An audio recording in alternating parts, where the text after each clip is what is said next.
viral TikToks. And right allegations. This situation is absolutely insane, with accusations flying from both sides. I wanted to share what I went through. All I can say is that Short. I was in love with him. These are the facts, and I'm a witness. And why is all of your evidence posted and quickly deleted? His friends are painting him as the victim, and he is the victim, but not of me. Ooh, a bombshell. Damn, the editing here is super intense. I feel like I'm about to watch an episode of Euphoria. I'm young, and obviously I will not always get it right the first time. Who doesn't love a good YouTube apology? I love YouTube apologies. I'm so sorry for anyone that's been hurt. A continuous lapse in my judgment. I'm not the first to say influencer apologies have become their own genre over the past couple years. I mean, how many multi-millionaires have we seen cry on camera at this point? It's hard to overlook the irony of David Was that an Dobrik Ellen turning off apology video? comments. Wait, what? When did Ellen make an apology video? Multi-millionaires have we seen cry on camera. What was she crying for? When was this? This isn't real? Oh. God damn it.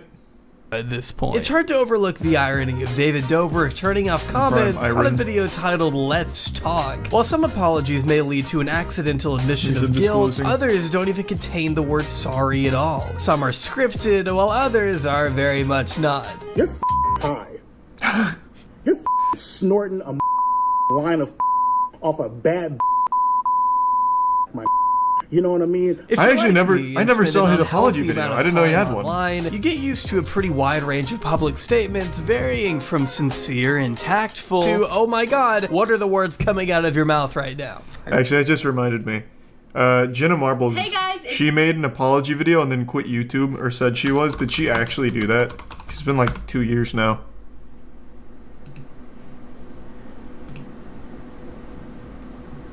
I guess so.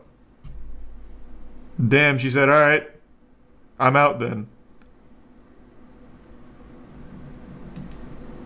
What a play. The Ellen apology is real? Alright, let me see.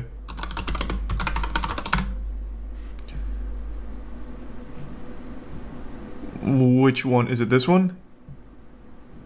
Issues new apology to staff as producers are fired. Oh, she also just quit her show, right? So that's pretty fucking awesome, I guess. I stay grateful and I try to stay humble, and I think that I pay attention to what is important and what is real. In recent months, her character has been called into question. Yeah, none of us like Ellen, I get it. Where's her apology? I don't say nothing to them, really. Reasons. We'll focus on level producer. Ninja made you, Ellen. Don't forget it. She said herself is that the brand is never told Fox steps up and things better. It's crew Wi-Fi or noobable. But the difference of person makes this wave environment. Where is it? We'll see what happens with Ellen's show, but something tells us this storm isn't even close to being over for them. And there you have it, a look at the response from the Ellen producers about the accusations and how they've been accused of various wrongdoings on the show. What do you think about what appears to be going on behind the scenes? Man, I just got lied to. Man, I just got played.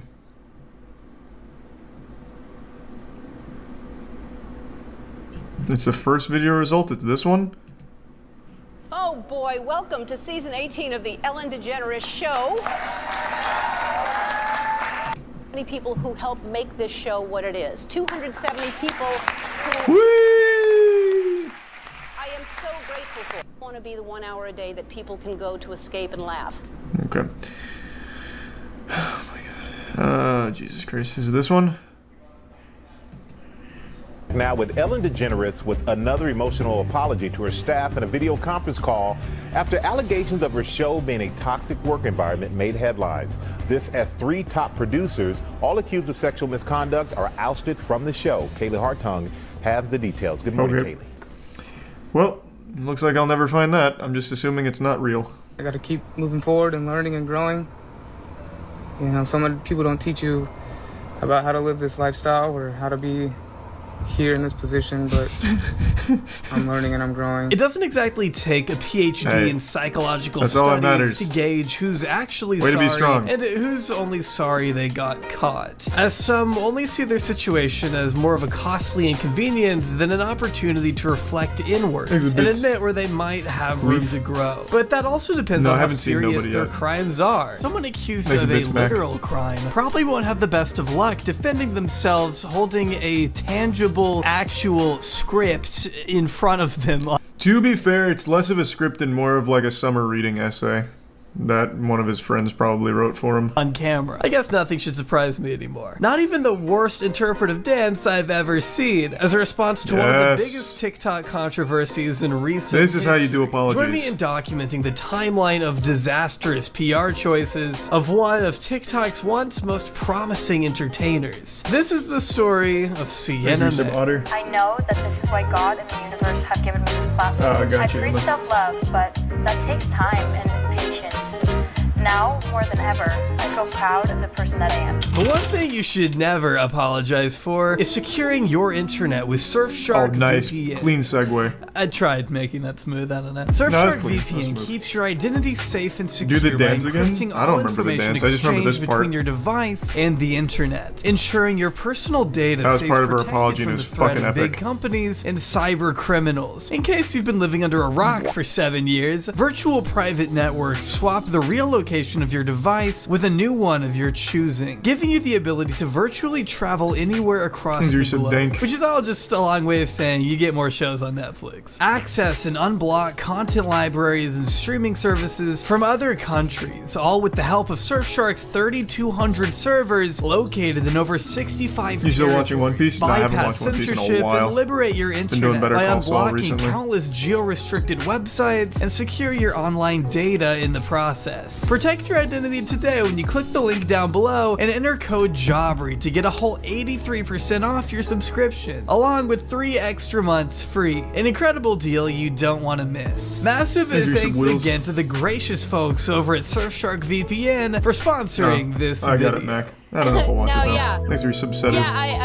Yeah, I am the new face of Maybelline. You're huge. That's fine. You can come. That's not cocky. It's a fact. The new face of Maybelline. That's no joke. Sienna May Gomez is an 18-year-old influencer with over 20 million followers spanning across her YouTube channel, Instagram, and TikTok, where she once ranked among the top 100 biggest creators on the app. In just under 8 months, Sienna built one of the largest background music on is TikTok, slapping. signed with a Hollywood talent agency, secured brand deals with a myriad of major companies, and was even set to star in a Netflix documentary focused on her friend group until a flood and you wonder why serious Netflix is doing shitty, from fellow TikTok star and her once best friend. Born on January 16th, 2004 in Laguna Niguel, California, Sienna was raised by 2 parents who now each have followings of their own. Sienna hasn't been shy to include all of her family members in online activities, always making an effort to shine a light on her personal life in front of millions of dedicated followers. This openness is exactly what made Sienna famous to begin with. Her first viral video emphasizing body positivity, a theme Sienna would routinely showcase after blowing up in August of 2020, her videos surrounding conversations on unrealistic beauty standards for women, being endorsed by Lizzo, and propelling herself into the 7-figure follower range in no more than just a few weeks. I gained 1 million views like every 3 days. It was just going so fast. From the span of August to maybe October or December, I was gaining 1 million followers every week to 2 weeks, landing a place alongside Charli D'Amelio and Addison Rae at the Hype House not too long after. At just 16 years old, Sienna had embedded herself in the fast-paced, highly glamorized celebrity culture many girls her age could only dream of, and it all happened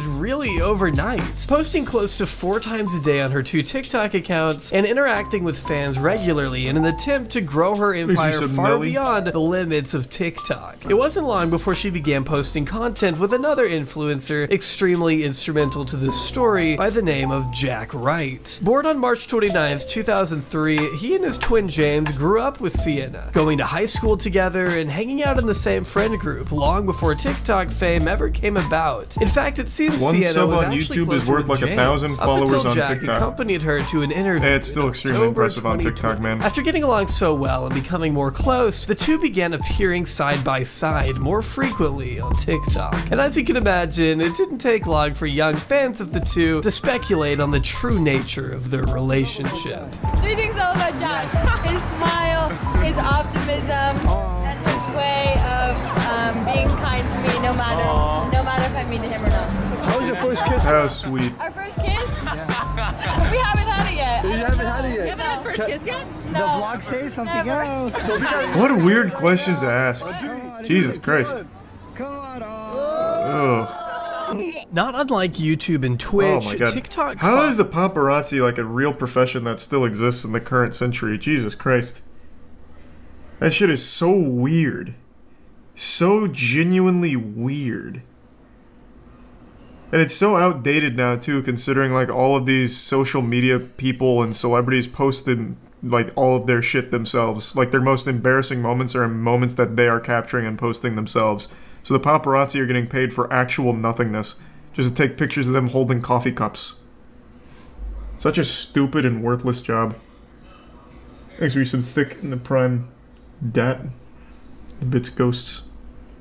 Fosters a climate of celebrity idolization, where fans are constantly fixating on the personal lives of their favorite influencers. Take someone like Charli D'Amelio and Lil Huddy, for example. Their relationship has always been made a focal point by those that follow them and the media alike, which is hardly a new concept. Publicizing the personal details of your life will naturally lead to more scrutiny by those who have nothing better to do, i.e. people like me. So it's important to be mindful when deciding what to blast online, as you can only expect it to be picked apart and analyzed by anyone on the outside looking in. All we can do is work with whatever you choose to publicize, which ties into Sienna's relationship with Jack. Fans would get used to seeing the two vlogging, dancing together, overall just being friendly. I hate talking about this, but it's important groundwork for the rest of the story. Basically, for months, fans were led to believe these two were a couple, despite neither of them ever confirming nor denying their audience's suspicions. Are you guys dating?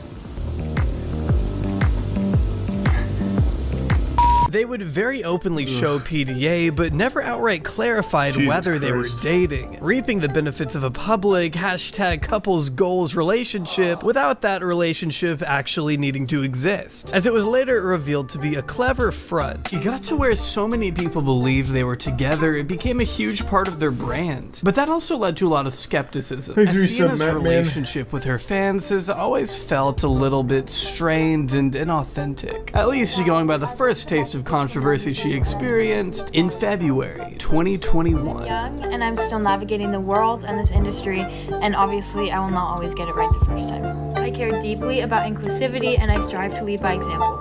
That means listening.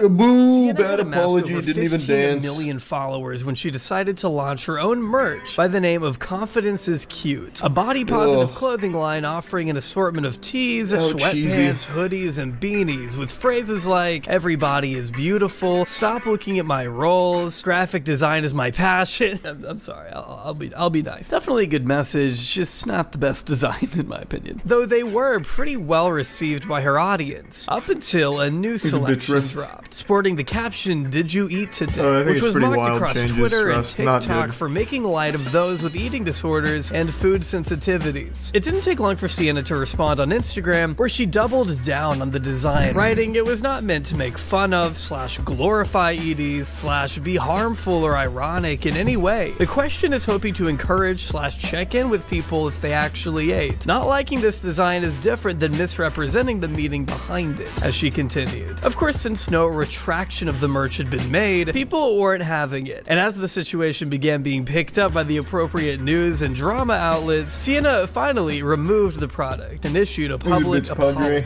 With that said, I have heard you and I have removed the merch. I will still be donating all of the proceeds of this line to Teen Line, which is a place that many teens can reach out for help. I care about you and thank you for speaking up. Be nice to someone today. We're all struggling with something. Now, I'm not here to question Sienna's true intentions behind an ill-advised merch drop from a year ago. I don't think it would have been beneficial to Sienna's bottom line to ironically poke fun at eating disorders after building a platform on body positivity and acceptance. To me, what stands out the most in light of her recent allegations is the way in which she responded to the backlash. After a failed attempt to double down in the face of her critics, Sienna capitulated with a strongly scripted apology, possibly written by a team, with a heavy emphasis on her age and inexperience. Like, come on, you did not write that. Sienna attributes this mistake to her youngness, which might be fair in this one instance, though I think you'll see a little later this defense can only go so far. Unfortunately, there are some parallels between this response and her various responses to Jack Wright, which we will get into in a little bit. To me, it just screams inauthentic, but it doesn't really matter what I or any of us think anymore because this happened last year, hardly making an impact on her following whatsoever. A few T-channels covered it, but ultimately everyone moved on soon afterwards. So with this PR win, I have to assume Sienna must have felt a new air of confidence. After all, it was around this time that Netflix was filming for a Hype House documentary. Chaos surrounding the biggest teen stars. I'm curious. How many TikToker shows does Netflix have? Let me see. I'm curious. Let's see. They have to have like 5 or 6, right? So the Hype House documentary. They have the Hype House competition show on Netflix.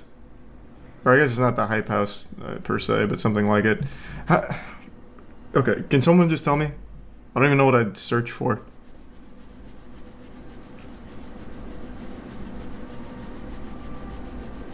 Thanks to the resub.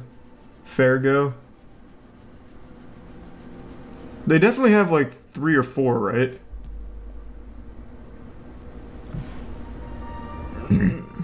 There's only like 2? No, that can't be right. They had the Addison Rae one, they had this Hype House one, they had that competition one where a bunch of TikTokers got into a house to fight for like Big Brother style. They had they had another documentary on somebody and I'm blanking on their name. Was it D'Amelio Family Show on Netflix? Addison's was Snapchat. Oh, was it Snapchat? Oh. Oh, maybe you're right. Maybe it was Snapchat.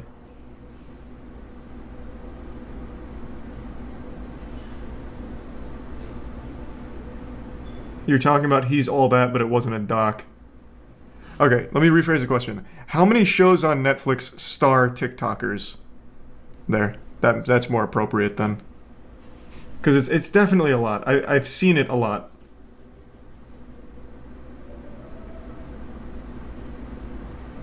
I think they've been doing like a big investment in TikToker-focused media for the built-in audience. The D'Amelio Family's on Hulu. Oh, Jesus Christ. Okay, maybe I'm just wrong. Maybe it's all over the place.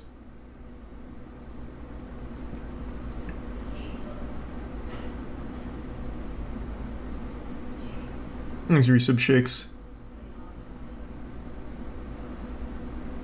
Huh. Alright. Maybe you guys are right.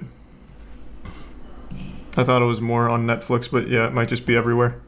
In the world as they try to navigate the Hollywood scene and drink Bang energy. Though unfortunately, Sienna wouldn't be joining Charlie and Vinny Hacker on Netflix anytime soon. Neither would her acquaintance Jack Wright, thanks to a series of reputation-defining allegations that changed the trajectory of her career starting in May of 2021. A post from a friend of Jack Wright actually came out about Sienna May, and it involved a large amount of serious allegations. On the 31st, Mason Rizzo, a friend of Jack's since kindergarten, published the following statement to Twitter, reading, "I struggle with seeing a girl praised after telling my best friend to kill himself and assaulting him numerous times after he set boundaries and then repeatedly wonder why he doesn't like you back. She also has a history of verbally abusing people. She's young. Come on. She prioritizes the growth of her platform rather than the positive message she represents herself as. Followers should not be an excuse to get away with abusive behavior. You guys all deserve to know the truth about her." Now, this may not have gotten so much attention so fast had it not been retweeted by Jack's twin brother, adding, "This is why I couldn't just let it go go and stay out of it, before retweeting another girl alleging Sienna was also known to body shame, despite the positive, uplifting stance she had taken online. This was obviously incredibly noteworthy for anyone on the outside, as these claims were being backed up by Jack's own brother, who belonged to the same social circle as Sienna for the past several years. This is so inconsequential to anything. A fire Bro, of she sexually assaulted a guy, of which Sienna fanned the flames with her own. But apparently a lot of other shit. What are you talking about? Immediately after they How's were that inconsequential? Taking to Instagram by writing, "Friends fight and relationships sometimes change, but allegations of a criminal act are not to be thrown around loosely. Making an untrue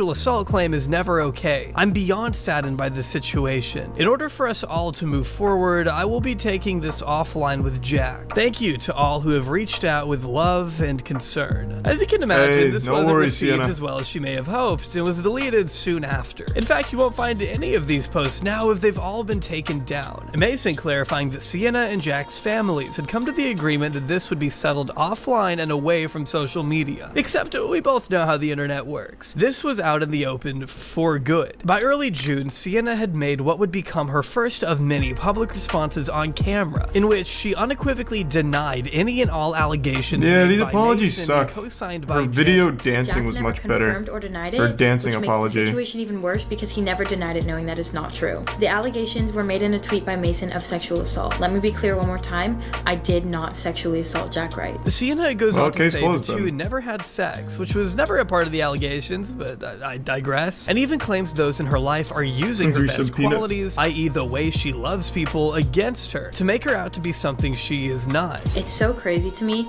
how once a relationship or a friendship has ended, people will turn your very best qualities against you, which I know my very best qualities are the way I love. And that love and that passion is newly regarded as overwhelming. That passion is now newly regarded as possessive or desperate. That is so frustrating to me, and after everything that I did for him and after all the love that I gave him, I feel so stupid. That's the only way I can explain it. I just feel stupid. It's important to note that most of what she says is completely unrelated from what Mason had alleged in his initial statement. Instead, using this opportunity as a way to clarify their relationship off camera, and even paint Jack to be a manipulator, as she claims. It was real online, and then it was sometimes real offline, and sometimes it wasn't, which was so misleading, and honestly just such a mental mind for me. During the latter half of the video, Sienna makes the shockingly bold assertion that although she did not abuse Jack, someone else did. I'm so disappointed in you and the people around you because they are letting you misplace your trauma onto me, and I'm so sorry that this happened to you. It's not my place to speak your story, and I will not discuss this any further, but it's not your place to allow false allegations to be spread about me when we both know that I was not the one who did this to you. I was there for you through the aftermath and all those depressive nights. Spoiler alert, there was a video of it. Motivation, so. And I would go and I would clean your room, unless it was deep faked, and I would be there for you as a good friend because I cared about you so much. I'm so sorry that this happened to you, and I really hope you can get through this. Doesn't name any names on account of it being not her story to tell, but still condemns Jack for allowing his friends to spread false allegations at her expense, before finally strikingly challenging Mason or anyone else to post the evidence of her abusing Jack, since she was so sure it didn't exist. And well, that's the part that really didn't age the best. Whatever evidence you think you have, either post it or send it to me and I'll post it, because you have nothing. That's so bold. That's so fucking bold. On June 3rd of 2021, this short video taken in November was posted by another friend of Jack's, seemingly depicting Sienna straddling an unconscious Jack Wright, groping him and kissing him on the lips while looking passed out. The guy next to him who posted the video got up after feeling uncomfortable, but went back to pull Sienna off once he realized what was happening, posting this alongside the clip in an effort to further support the claim that Jack was in fact asleep, or at the very least incapable of consent during that time. Being definitive proof of assault in the eyes of some, this video remains a heavy point of contention today. Sienna has since made the claim many times over that he was not unconscious and completely consenting as it happened. It does seem like he was. Another statement not long after. That's usually what I look like Jack when I'm consenting. Would go on to dispute. The Hawaii incident happened where I was passed out unconscious almost like the whole night. She got on top of me, took advantage of me, groped me. I'm so glad they pulled her off of me, and Honestly, I'm glad that they have evidence. Thanks, you some After bulldog. Sienna found out about the video, she said sorry. She said if this got out, she would be done. That is horrible, and she's working on Bill Cosby Jack classic. was a victim of sexual assault, but not by me. And I am a victim of continual I bet if they had an attempts to earlier cancel video, me there was and pudding. slander my name with false claims. It will not work. I'm here to clear things up and provide all sides of the story because I have been labeled as a sexual assaulter. Right out of the gate, Sienna's demeanor is stronger and more aggressive than before. She comes off less concerned for her friend who she just previously said was sexually abused, and more frustrated with how the situation has affected her, reiterating a desire to take things offline. I have tried multiple times to take this offline, and I am continually undermined by Jack and his inner circle. Jack has not spoken on the situation, and his friends keep dropping cryptic and non-specific information. Using Jack's silence as a means to absolve her of the allegations made by his friends, and outright accusing those closest to Jack, including his own twin, of twisting the narrative against her, using air quotes when referencing the video in question. The initial tweets, as well as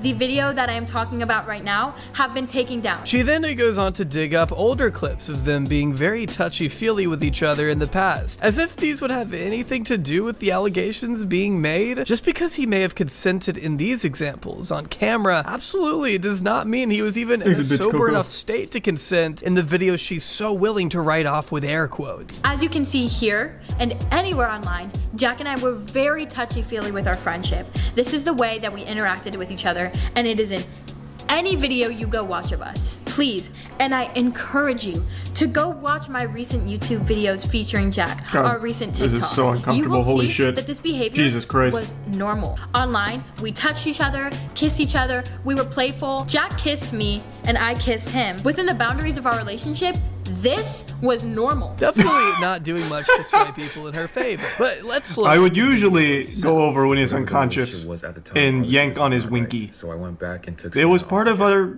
friendship. Not to mention when I got closer, I noticed her right hand inappropriately touching his crotch. She was shocked that I would play with his nutsack when he was having nightmares in order to ease his mind. Next day about the situation that happened at night. And then I'd spit on his face. That happens all the time. The way that Jack's friend narrated this video, I admit, looks so weird and looks just like real. But like my last video, where I showed comments that were resurfacing and then provided a backstory, not everything is how you see on social media. Sienna attempts to defend herself by first going after the video's presentation, claiming it was edited maliciously to make it seem more nefarious than what it really was. The clip of me kissing Jack, he is also kissing me. I was looking at him face to face. He was kissing me back. Lachlan claims that he was unconscious. If he was unconscious, why did his arm move when you got up? And also, why was he kissing me back? She asserts that he was fully awake and kissing her back, pointing to the way Jack's arm moves when his friend gets up from the couch. Now, maybe Sienna isn't sure how gravity works, but I think it's pretty clear to me, at least, which I have to say so I don't get sued, that his arm only moved because the guy stood up. No, it's like Weekend at Bernie's. He doesn't fine. move beyond that. He's yes, fucking it's a short fine. clip. There's not a whole lot to He's go consenting. on. Sienna is eager Come to point out on. for herself. You claim in your video that you hear He said kissing yes, noises. so she could finger his butthole. Noises, and I peeked over my shoulder, and it was exactly that. We were kissing. Lachlan also claims that my hand is on Jack's crotch. While it is not, my hand is very visibly on Jack's thigh, upper thigh. Okay, one, it is not very visible at all. I'm not showing the clip uncensored because it makes me uncomfortable, but her hand is behind her leg, so it's kind of hard to tell whether it's on his crotch or his thigh. But regardless, touching him while he's unconscious is still bad. And two, you can still make kissing noises even if the other person isn't actively kissing you back. It's clear Sienna doesn't have the strongest defense team of her rebuttal as well. This. If Jack was being sexually assaulted in this moment, James, why did you record it? James, you are Jack's twin brother, and I know that if my brother saw me being taken advantage of, he would pick up the person on top of me and beat them. not classic film it. awful But, defense. I mean, that would be a horrible look. They're trying to incriminate you, not themselves. To me, Jack's twin James took this video for his brother's own good. She then goes on to rapid fire a bunch of points that, again, really don't matter as far as what she's being accused of. This was also in November, when we had first just started to kind of ease our way into relationship, not relationship, defined, and you were introducing me as your girl. Having your friends take a 10-second clip out of context of this entire night is not sexual assault. She's confused why it's even an issue at all, since James and Jack had never brought it up to her privately. This would not age the finest either. In the wake of Jack's formal She's better than statement, Amber Heard's lawyer, his though. YouTube channel about half a year later, where he argues he had brought this kind of behavior up with her multiple times. First of all, if they were so uncomfortable, why didn't they say anything to me? The next morning, where she was like, "I'm so sorry for doing that. That was, I don't know what went through my head." I had to clarify again that I didn't like her that way. We were just friends. She said sorry, that was it. After that, these type of things kept happening. This is also a TikTok that was made December 1st, not even 24 hours after the said sexual assault. Good morning. I just wanted to say that.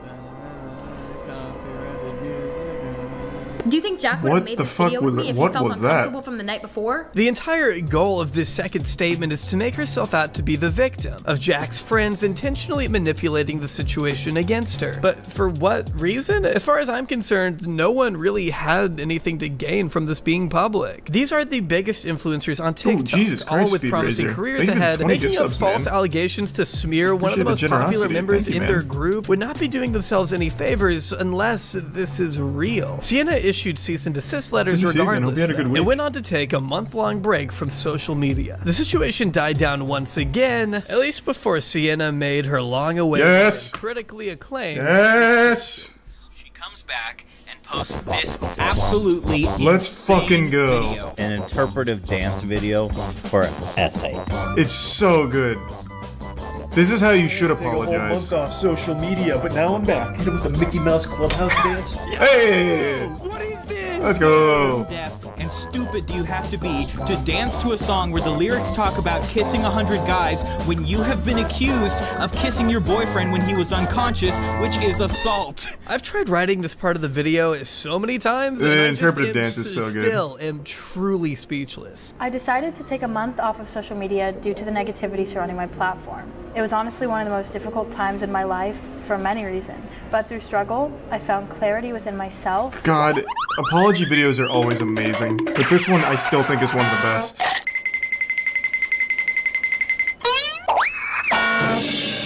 I don't have anything to add. This is literally the worst response to any controversy I have ever seen. So good.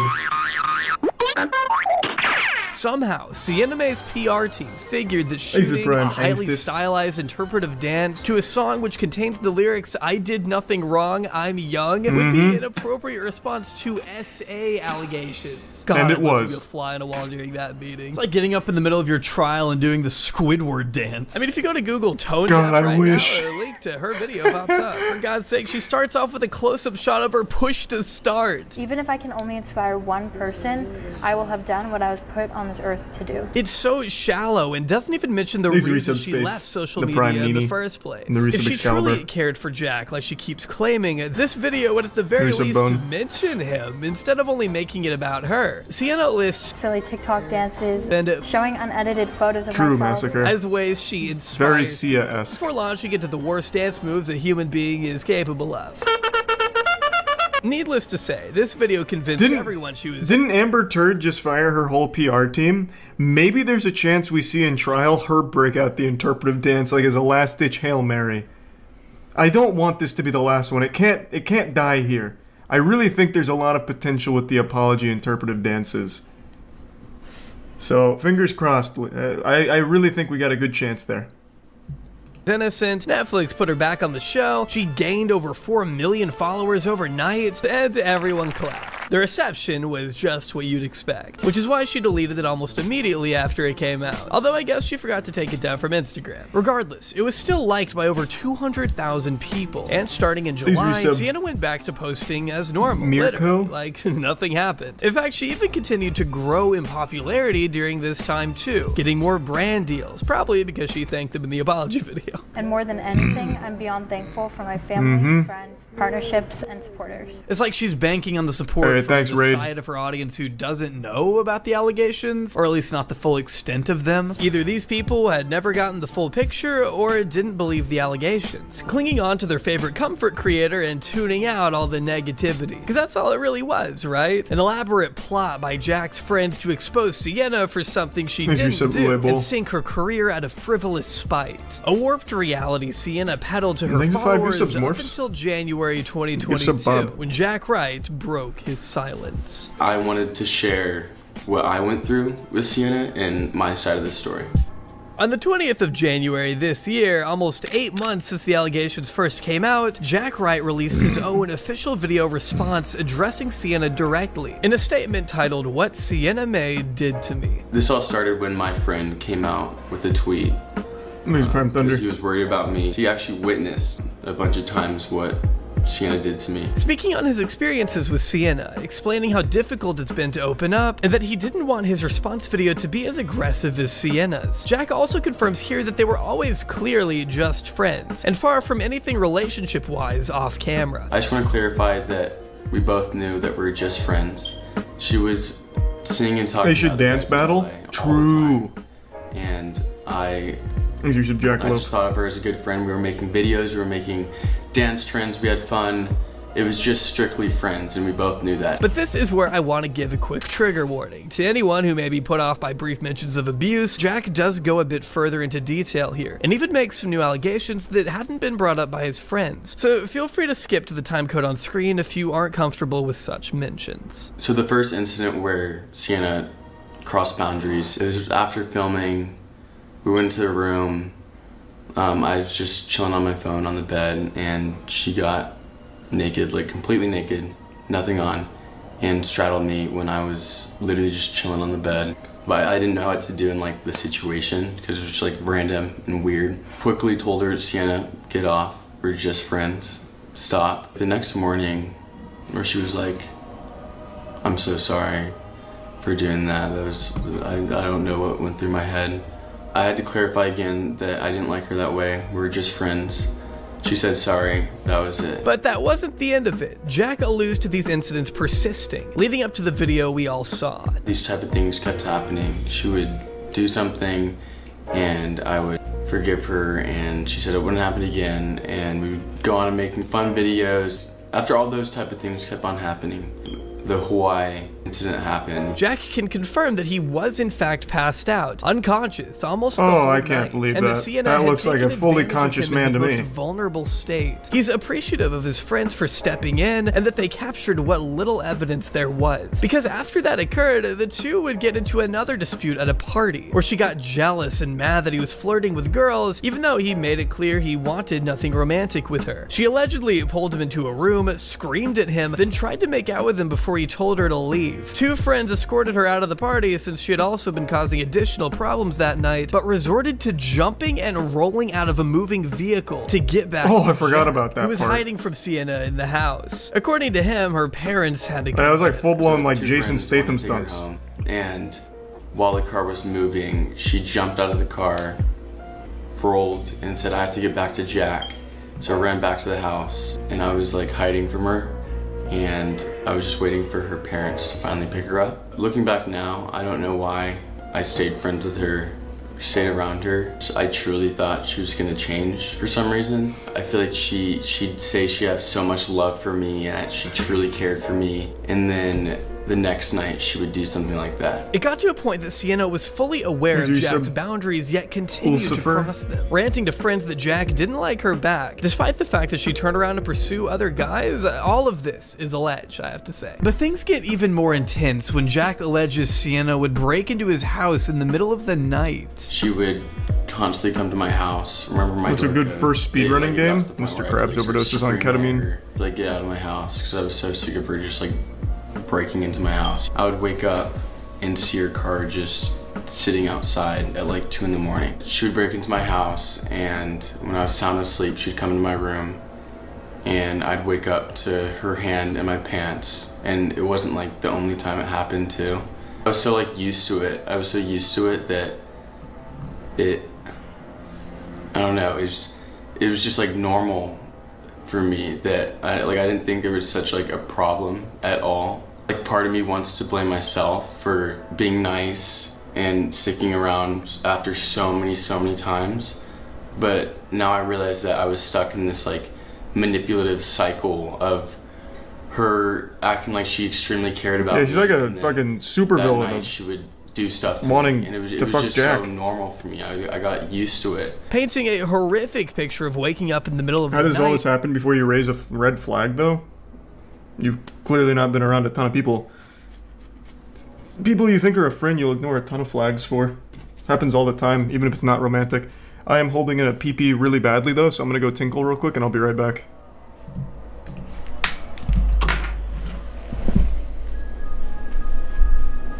I'm back. With Sienna in his room, her hand down his pants. Occurrences that were so frequent, he saw them as normal. There was one time he describes in which Sienna had broken in once again during the middle of the night and was kicked out of his room after touching his crotch area and attempting to make out with him. He finally locked her out of the room and fell asleep on the floor, in his own words. Same old. I'd say, Sienna, stop, go back to the couch, Sienna, stop. So I like locked the door, she was trying to get in, and I literally just slept on the floor. No, I've never speed ran Max Payne. Went to bed. It's like very awkward the next morning, and she'll say sorry, and I'm like, Sienna, this happens so many times. Like, you do not respect boundaries. You just, oh my god. Her family even planning their own trip to Hawaii around the dates they knew Jack's family would be there at his father's beach house. When Sienna went back home before Jack, he didn't even want to go because he knew she'd find a way to be around him. To Jack, it felt like being caught a beach house in Hawaii. How much must that cost? Always doing whatever she could to ignore boundaries and take advantage of him. This is the part where things went public, thanks to Mason's tweet. Once the allegations were out there, Jack was met with similar testimonies from guys who had allegedly had their own experience with Sienna in LA. Jack ended his own testimony by saying the following. We don't want her to hurt anybody else. We don't want anyone to go through that experience. I don't think I'll ever be the same person I was before Sienna. I don't know if she'll ever be sorry. I don't know if she'll ever learn from what she did or she'll ever admit to what she did. Did she ever admit to it? When I was peeing, I checked if she still posts. She doesn't. Do this to other people. Just days later, Sienna then put out another statement, definitely drafted by a legal team, which I will not be reading in full because it's just too long, but I want to give you the highlights. Unfortunately, Jack Wright continues his campaign to slander Sienna Mae Gomez with further false accusations. His latest falsehoods in a highly edited video show that once again Jack is making a calculated action to hinder, hurt, and harm not only Sienna's reputation and livelihood, but her as an individual human being as well. Sienna unequivocally denies these accusations, as written in the statement. Other than spreading falsehoods about Sienna online, Jack has taken no action. There has been no police investigation, not even a police report to our knowledge. No charges, no private lawsuit, and no contact between Sienna and Jack or their respective legal teams in many months. It was always Sienna's desire and intention to handle this privately versus in the court of public opinion, which I just have to stop, doesn't make sense because of the sheer amount of statements she's made, but regardless, she would never want to sensationalize or degrade the seriousness of the situation. Sadly, Jack's blatant disregard for the truth has left us with no choice but to address these claims publicly. They go on to deny his claims that she broke into his house, and saying that Jack and his collaborators have attempted to utilize blatant slut-shaming culture to justify their fictitious claims and have effectively victimize a successful woman of color in a way that regrettably we have seen many times before, all in an effort to use her suffering as a catalyst for their own personal gain. They really tried to play everything. Final sentence. With Jack then coming out with his own counter response to Sienna's response, reiterating that every word in his video is still the truth and that he hopes she continues to get the help she needs so this never happens again. From there, things went quiet on Sienna's end. She stopped being active for the first time since June, but Sienna wouldn't be gone forever. In fact, it wasn't long before she reared her head yet again, responding to the heavy claims on a Barstool podcast. You can't make this up. On February 23rd, 2022, Sienna May returned to the public eye with an appearance on the BFFs podcast hosted by Dave Portnoy, the CEO of Barstool Sports, who you may remember as a proud investor of the infamous crypto coin SafeMoon, which turned out to be a worthless pyramid scheme. Hey, SafeMooners! To fire and sue his employees on the spot for wanting to unionize. Or you may know his abundant legal history. Whatever the case may be, Dave Portnoy, alongside his co-hosts who are half his age, brought Sienna back on the program after having her on just a year prior. Right. I actually saw Dave Portnoy in real world once when we went to that god-awful fucking Logan Paul Floyd Mayweather fight. Dave Portnoy was there, and he was leaving the stadium, and one person asked for a picture with him, so he turned around and asked if anyone else wanted a picture with him, and nobody said anything. That's the only experience I've had with Dave Portnoy. It was fucking awesome. Yeah, I like his pizza reviews, though. I don't know too much about the guy, but that situation was pretty awesome. Shit was great. For an episode that definitely aged well. In this episode, Sienna doesn't even appear until the 30-minute mark. Everything before that is just J. Cole, Travis Scott, Harriet Tubman. Let me get a replay. Hey, I don't even see what's wrong with Harriet Tubman or Tubman. You said Harriet Tubman. What's the name? Tubman? Yes. Eventually, introduced alongside her lawyer and so-called forensic expert, Sienna already starts off on a bizarre note, as Dave is quick to point out at the beginning of the interview. I came in and I was like, holy shit, am I in the right Zoom room? Yeah. What is going on? So is this your choice or their choice to be like, we want to be on the call with you? It's a little intimidating, I feel you, but no. I want to talk about my emotional state, and like I feel like what I want to touch on is like how I'm doing and like the emotional questions that I know you guys are going to ask. But as for like the legal and like the so what's going on questions, that's for them to answer, because like I don't want to, I don't want to butcher anything. This is all like, now it's serious, you know, like social media. What a blunder. Okay, yeah. So why would you go to an interview on something like this and bring lawyers? That just makes it look significantly worse. Hey, Charlie, you did something bad. Do you want to talk about it? Yeah. And I'm bringing an entire legal team, too. Okay. Just ignore the question altogether, then. There has been absolutely nothing by way of an investigation or any kind of legal proceeding filed. Honestly, at the end of the day, this is all just a video online. Sienna's wonderful, amazing, and very likable lawyer comes out of the gate by clarifying at the beginning that there is no current legal proceeding going on. So it almost makes you wonder why there's even a lawyer present then. In fact, I do have to give props to Dave in this one instance for raising that very question. If there hasn't been a legal issue, like, why are you here? She can't, like, there's nothing going on. She could theoretically answer for herself. Because obviously there have been allegations made after so long of just going back and forth online, and it's all just social media talking back and forth. It's time to actually bring in some professionals who are going to talk about what's really real. Kind of a weird response. It's not like she knows the situation any better than, say, Jack would. So I'm not sure why she's even giving herself so much credibility when there isn't a legal proceeding happening. To me, it just feels like an intimidation tactic. And as she said, she does feel like it'll quiet people down. You think you bringing in the lawyer team and everything, do you think that's going to bring more attention to the situation, or do you think that's to, like, kind of quiet people down? Or it's going to quiet people down? I think it is going to quiet people down, because it's just like, I literally have my lawyer sitting right here next to me telling you guys and whoever's going to see this now that there's nothing being done. Like, I just kind of like, all right, I'm going to let my team like just talk about this one and kind of like. She has the worst PR team of all time. That told you to do the interpretive dance. Holy shit. I'm thinking you should probably be worried. Something interesting I noticed is when Sienna said this. What was your initial reaction to Jack? Like, did you reach out to him? What did you say? What was that conversation? There was nothing? So I haven't talked to him in literally since our last trip to Hawaii together. the last time I literally saw him was before I got on my flight, and we haven't talked since. I cannot imagine why Sienna would not personally or privately reach out to Jack after the initial claims came out. Even before his statement, when it was just his friends making the claims, what could possibly compel Sienna, if she were truly innocent, to not reach out to Jack behind closed doors in an attempt to figure out what's going on? Our PR team told her not to. Me. Sienna then goes Lawyers, on to weirdly admit that she had red hopes tape. of marrying Jack. When the two had never even gotten to the point of dating, he made it clear he did not want to be with her, and she still persisted, according to what's been claimed. I like really, really loved him, and I was like, I'm gonna get married to this guy, like this is the one. Like I was so stoked on him. Man, that is such weird behavior. Bro, if this was a guy saying this, it would be much differently received. This is like actual incel shit. They were never even dating or anything at all. Talking about like marriage and shit. This is the one. He's a prime. Kismo, Thebe, and Dermot. Yeah, that is like real stalkerish behavior right there. Because of like the views that it would get, and it would get a ton of views on my accounts too. I think we both kind of like saw that as a business transaction. I was personally, between us, like super into it, and he knew that I was, and I think he also knew that he wasn't.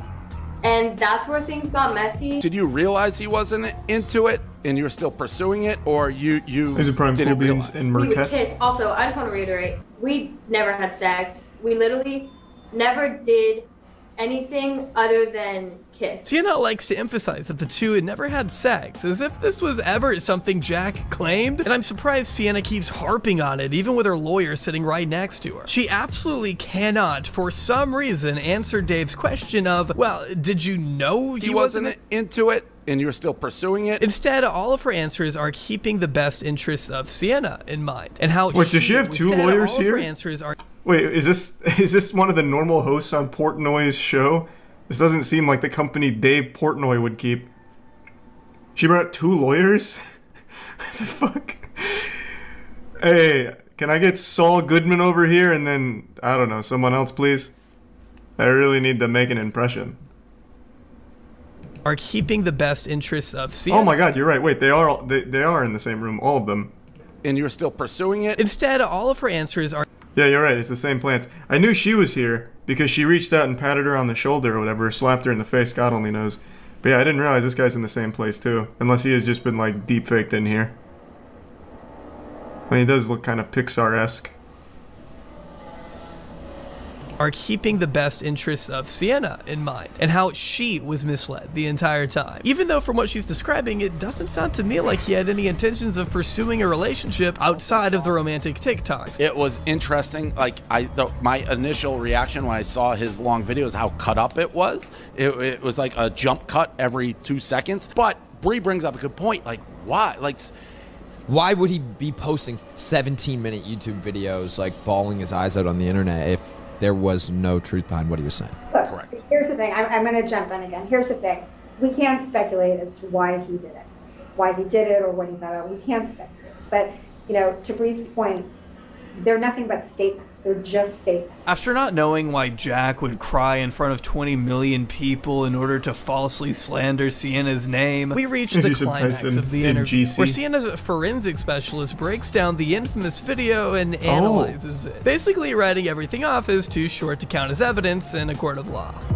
The National Center for Audio and Video Forensics was retained to perform an analysis on a cell phone video posted to social media.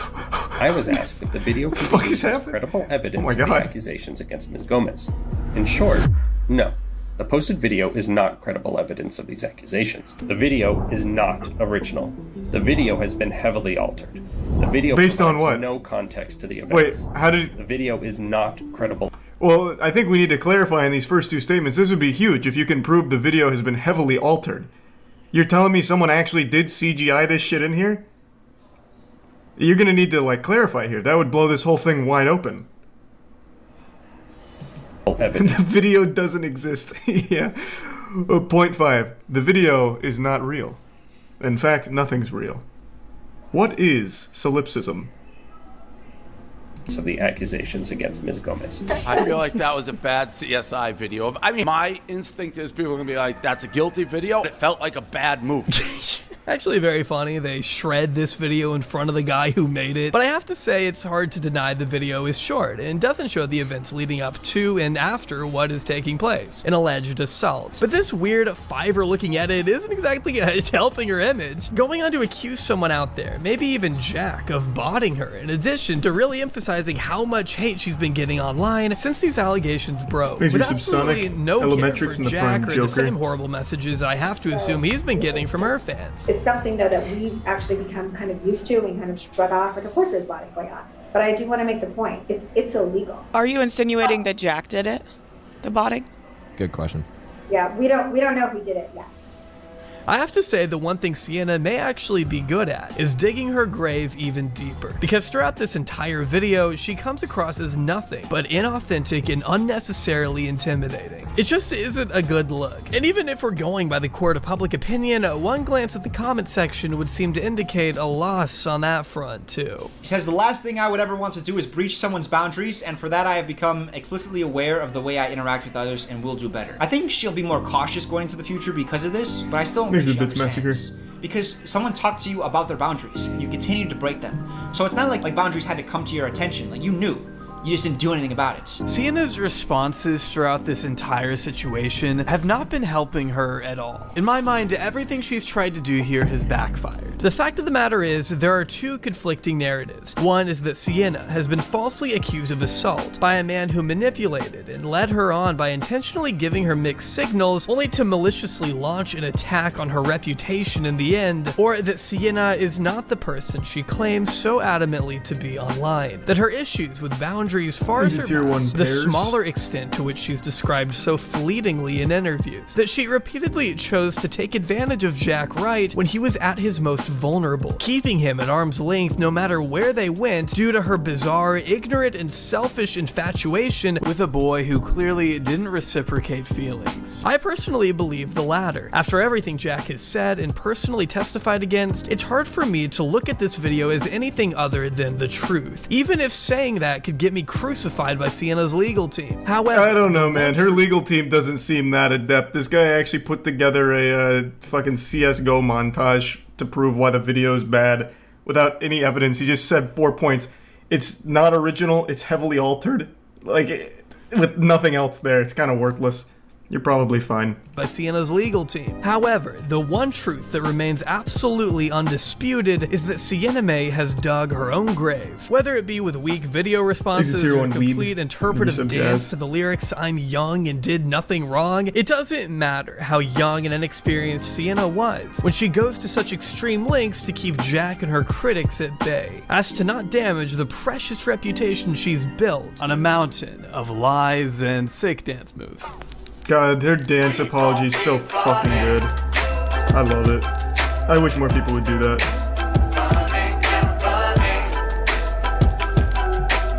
That was interesting.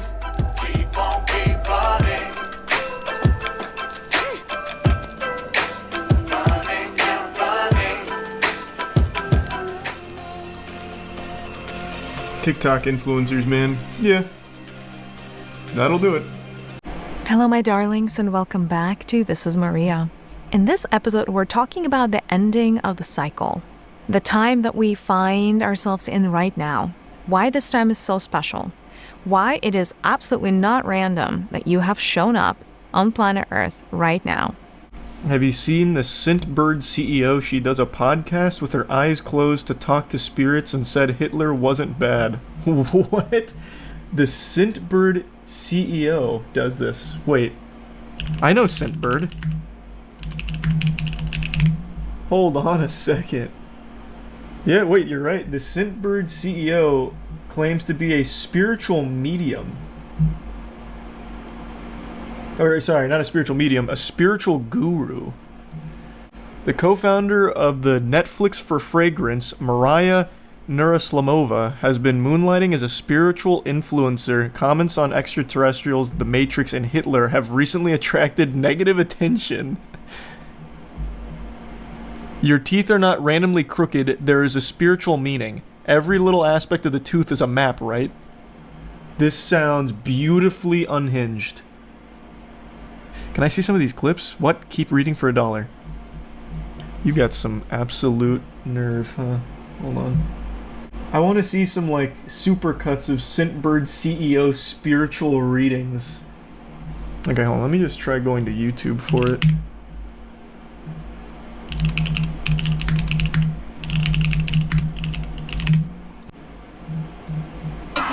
Hi, hello, and welcome to my spaceship, Vegan Aliens Only, and if you've had your wisdom teeth removed, please lower your voice when you speak to me. If you don't understand anything of what I've just said, well, don't worry, because a month ago, I wouldn't have... Alright, here we go. Let's see. This is the...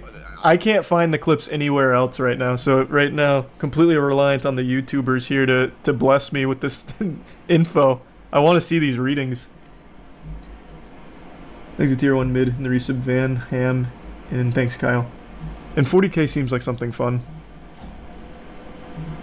I just still haven't gotten into it yet.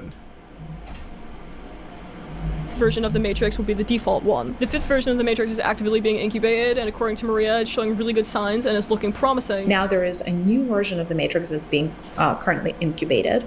The 5th version of the Matrix. Matrix 5? That one is showing signs of really good promise, so... Maria mentions having a direct... Wait a minute, I need to go to our website. There's a Matrix 5 dropping? It was This Is Maria. So this is where she does her readings.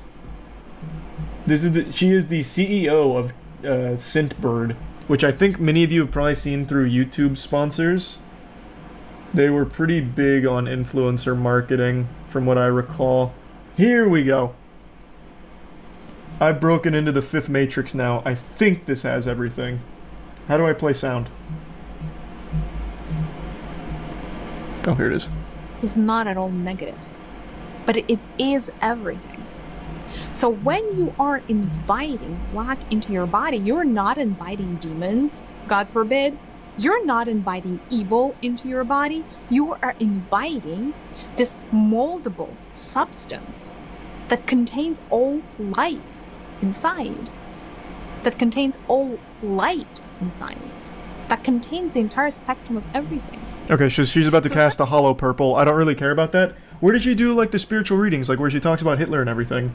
Is she a witch? I imagine she would like to think people... I believe she would like people to think she is. But no. Direct connection to the architect, and that he wanted her to make this specific podcast episode on parallel reality / the multiverse. And when I first saw this, I was stunned. I mean, I'm in the presence of an architect, of the Great Architects Council of Light, but sadly that is big. The case. That is big. Automatically crushed while listening to her guided meditation for an ultimate womb detox. And whoa, an ultimate womb detox? Whoa, hey, hold on, I can use that. So that was a YouTube video. I can definitely find that. Let us all detox our wombs. Ah, here we go. She has a YouTube channel. She doesn't post these on TikTok, it doesn't seem. Alright, that's why it was so hard for me to find. I thought it was only TikToks.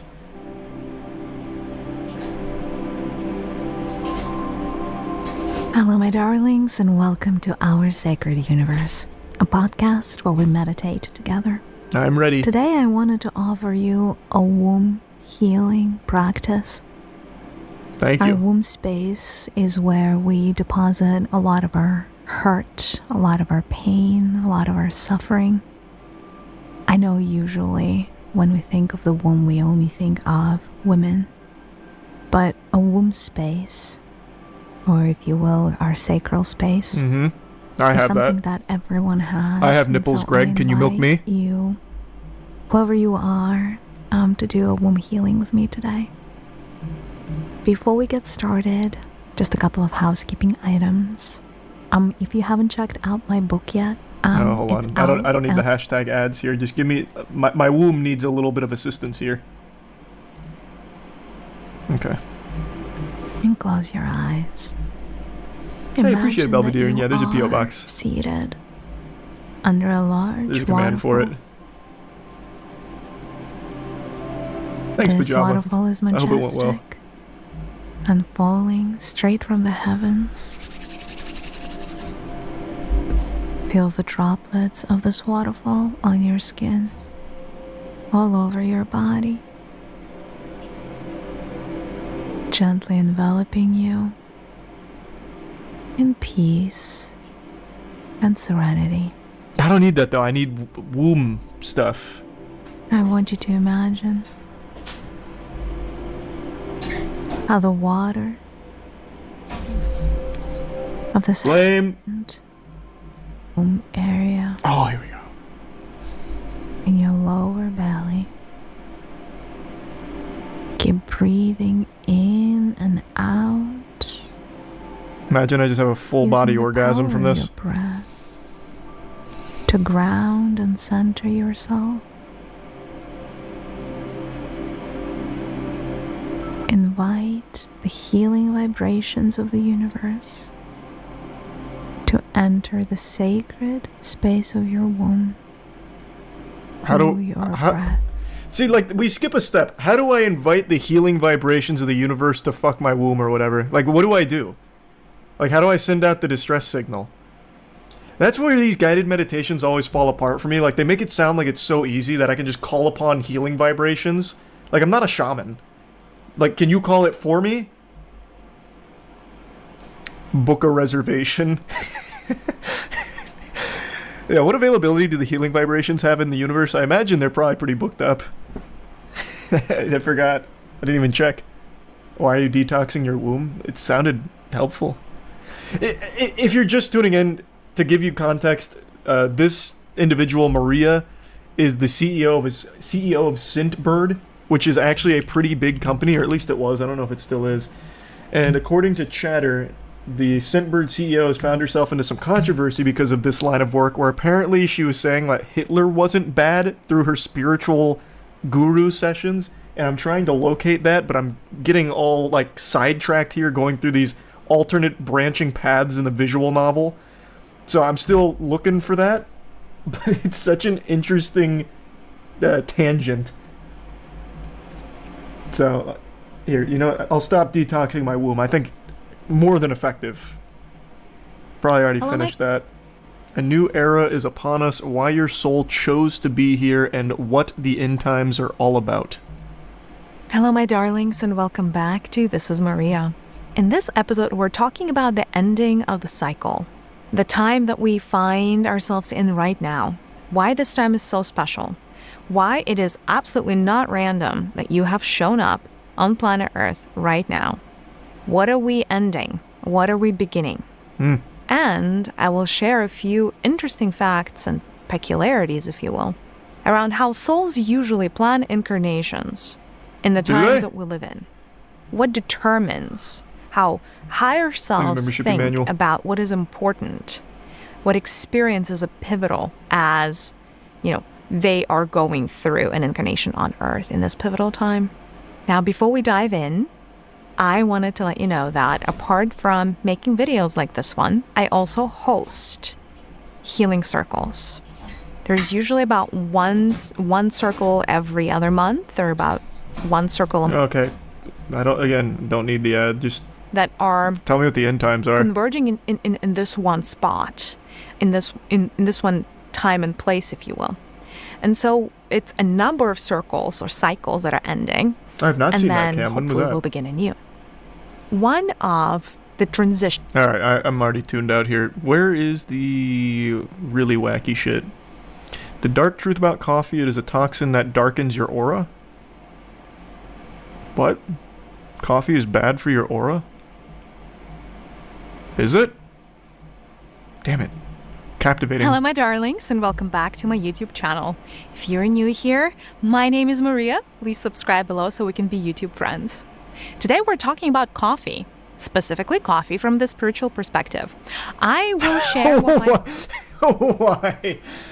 It's such an interesting thing. Like, we need to analyze coffee from a more spiritual perspective here.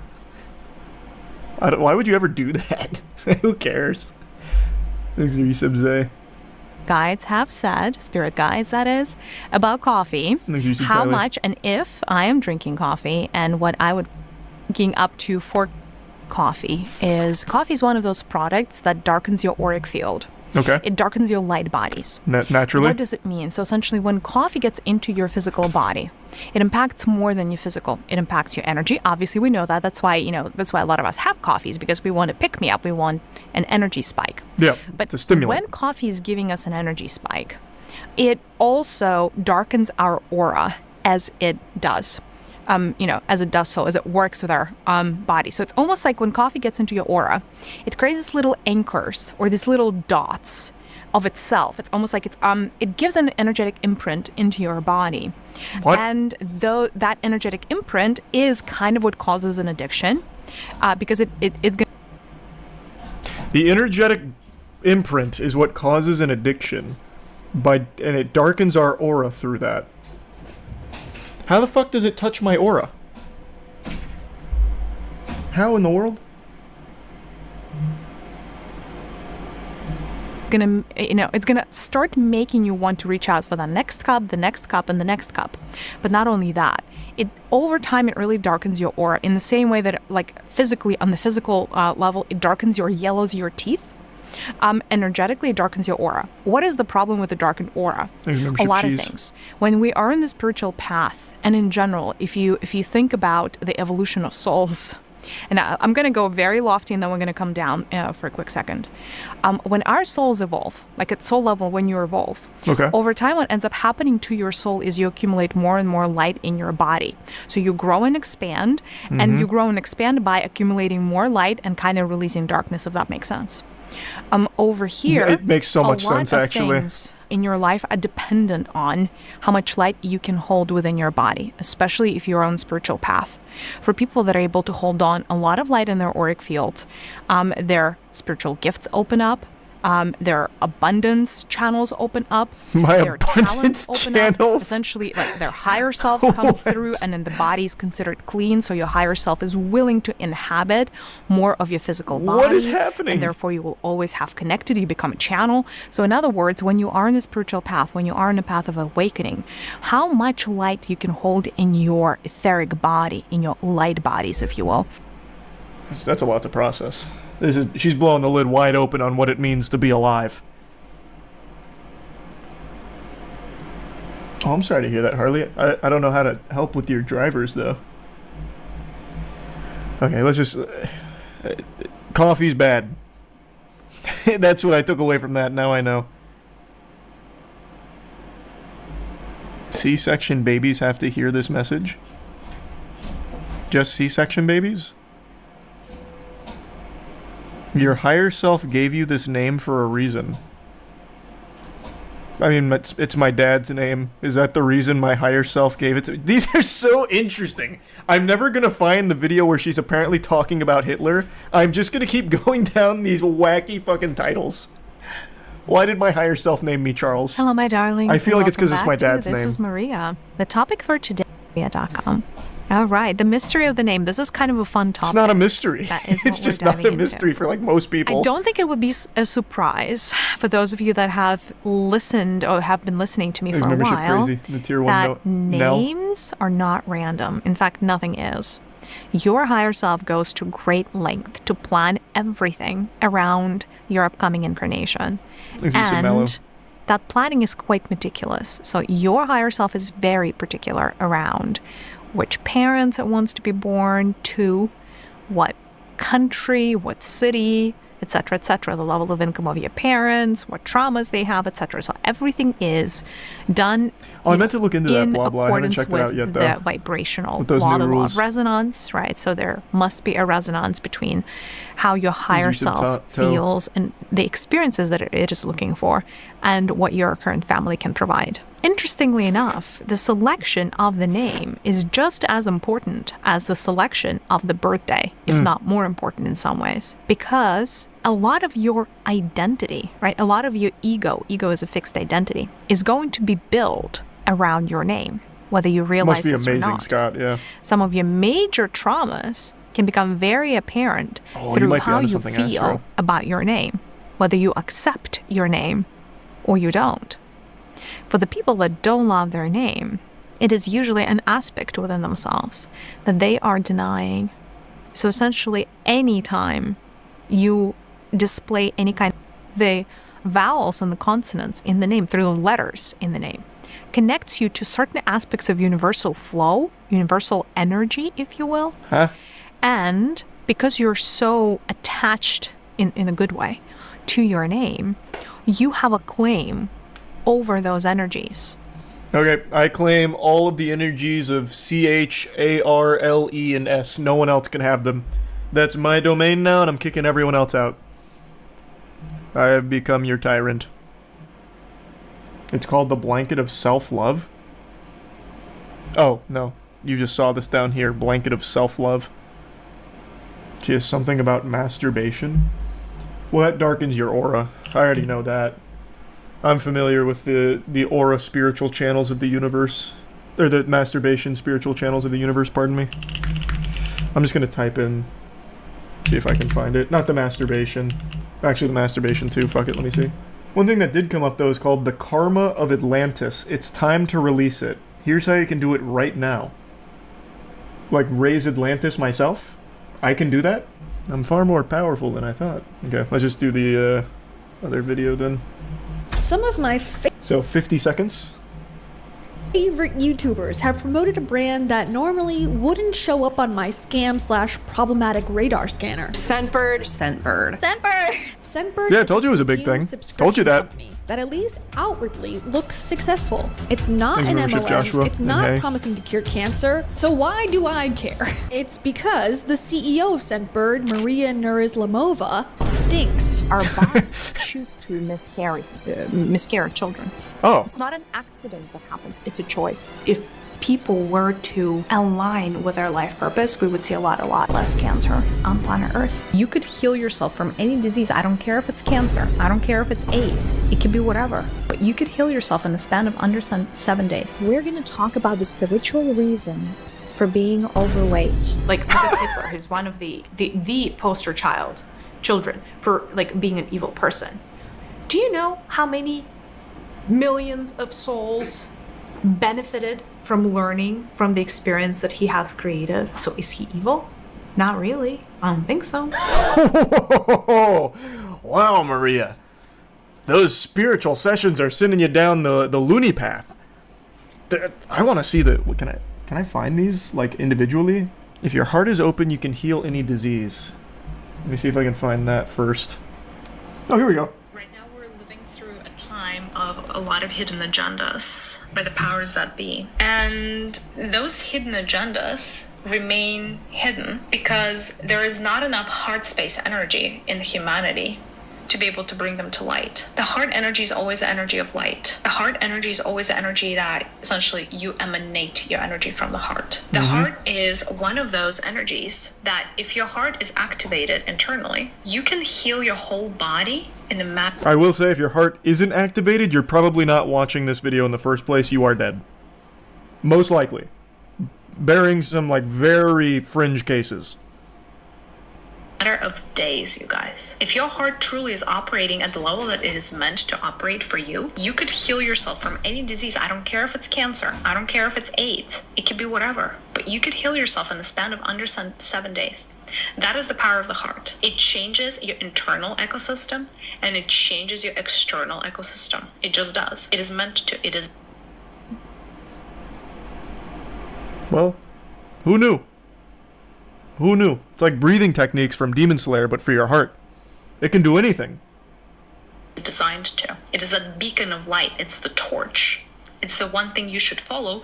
The reason being, on this planet Earth, you know, if you want to listen to my episode about the 5-pointed star framework, I think it was either episode 92 or 98, one of those. The next step in the evolution of humanity on this planet in particular is to open up your heart. Everything else is a dead-end scenario. And so far, we're not doing too great. And that's why, for as long as, you know, humanity is going to be gifted a war, and the reaction to the war is not going to be the correct reaction, we're not going to get the hearts of humanity to open. Right now we're living through... What the fuck does that... What war? What happened?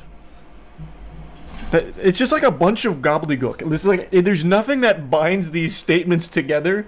It's just like a random assortment of words that have no real meaning. Was there a title for it? Span of poster child. children. For he's one of the spiritual reasons for being overweight. Like, look at Hitler. He's one of the poster child. Children.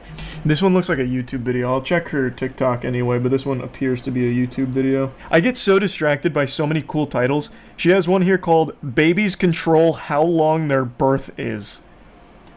Like, this is unhinged. God damn it. That's why certain births take so long, is because it's like the baby, like the mother cannot do all the pushing. In other words, or the mother cannot do 100% of the work. The baby also has to participate in the birthing process. And if the baby is in a state of resistance, if the baby is in a state of fear, if the baby doesn't want to access their masculine energies, the birth process is going to take longer. That's why someone... Wait, what? The baby doesn't want to tap into its masculine energies, so it doesn't want to be birthed? What the fuck? The baby comes out like scoops of, like, creatine. What in the world? Shit's not even born in amniotic fluid, it's just like a bunch of, like, trin. What is this? What is she talking about? This isn't even spiritual. There's a link to the Discord, Bagels. I found the video, look it up, it's called This Is Maria Q&A. Oh, huge, thank you. That's for her Hitler statements, her stance on Hitler. How does God perceive time? Does God have a shadow side? And other questions answered. This one? Oh yeah, here we go. Hello, dear ones. Welcome back to my YouTube channel. This is Maria. Today we're doing a Q&A video that I've been wanting to do for months, I feel like. Thank you all for submitting your great questions. I know as you are listening to my podcast, watching my videos, things do come up. Oh, here, it's probably this. Can a higher self be evil? Can a higher self be evil? How does a higher self guide an incarnation who meant to enact evil?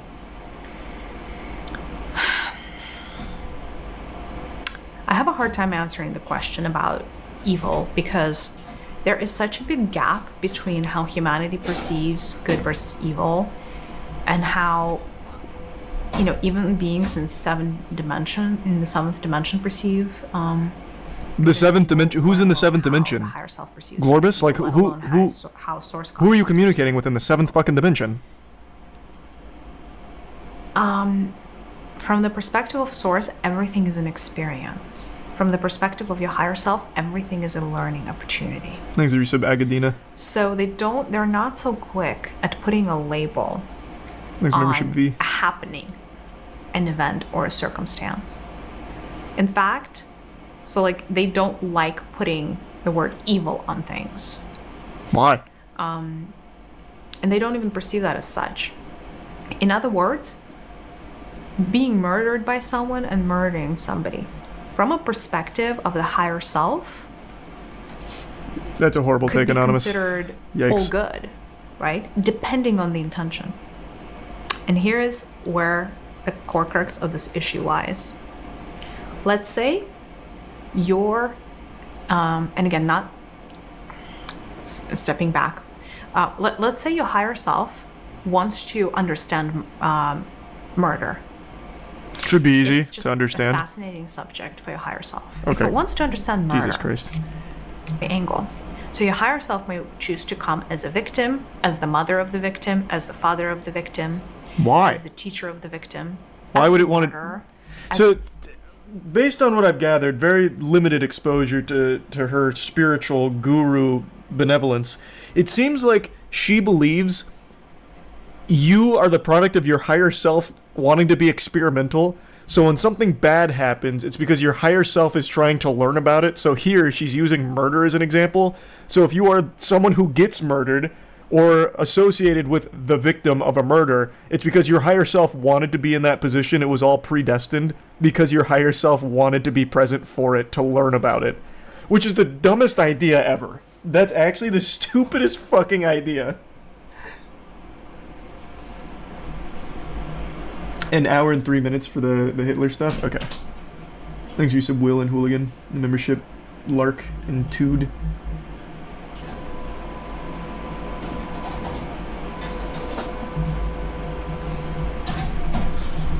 For another person. And by the way, Like, look at Hitler. He's one of the poster children for like being an evil person.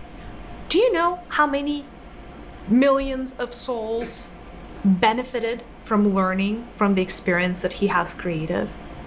So the here, world serpent has awakened. You know, like the tier 1 hell and a Goldie. character like him and be like, oh, he's completely evil. And upstairs, his experience was one of the greater, sources of knowledge of 3D planet Earth warfare. 3D planet Earth warfare. And that is benefiting so many different souls on their. This is a very interesting take, Maria. So there's a lot to unpack there, Maria. There's a lot to process. The healing vibrations of the universe have not been kind to her frontal lobe. Wow, that's interesting. That's very interesting. Evolutionary path. So is he evil? Not really. I don't think so. So interesting. So just it means that some higher selves choose to take this path, and it seems like it's maybe a bit less desirable than other ones because we don't have that many murderers and mass murderers especially, right?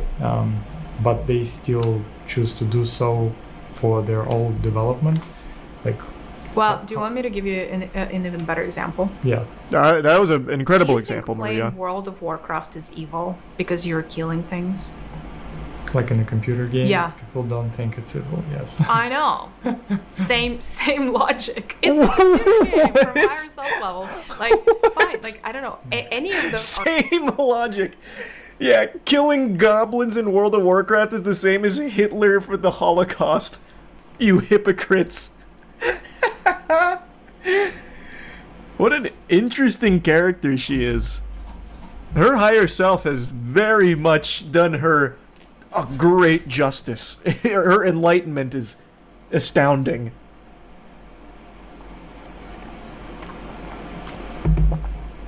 She's trolling. I don't know. She has a whole career based out of this, and apparently you can even pay for these sessions privately.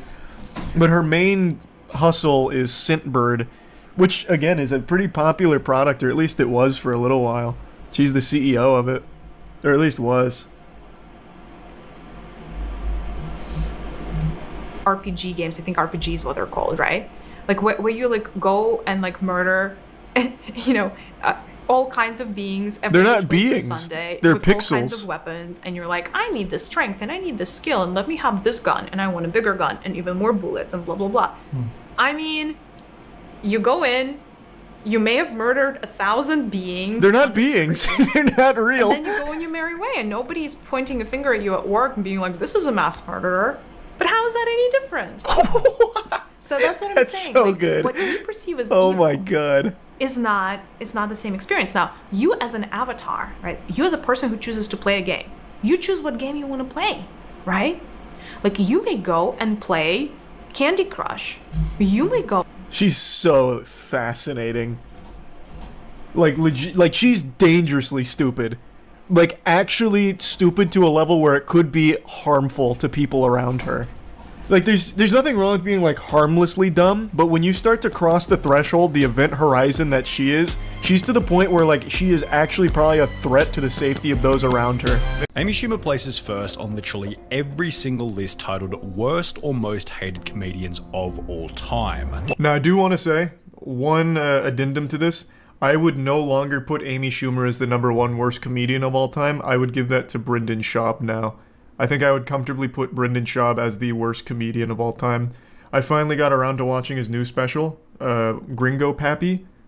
It's worse than anything that Amy Schumer's put out. And that's not something I say not something I say lightly. That was a really hard one to sit through.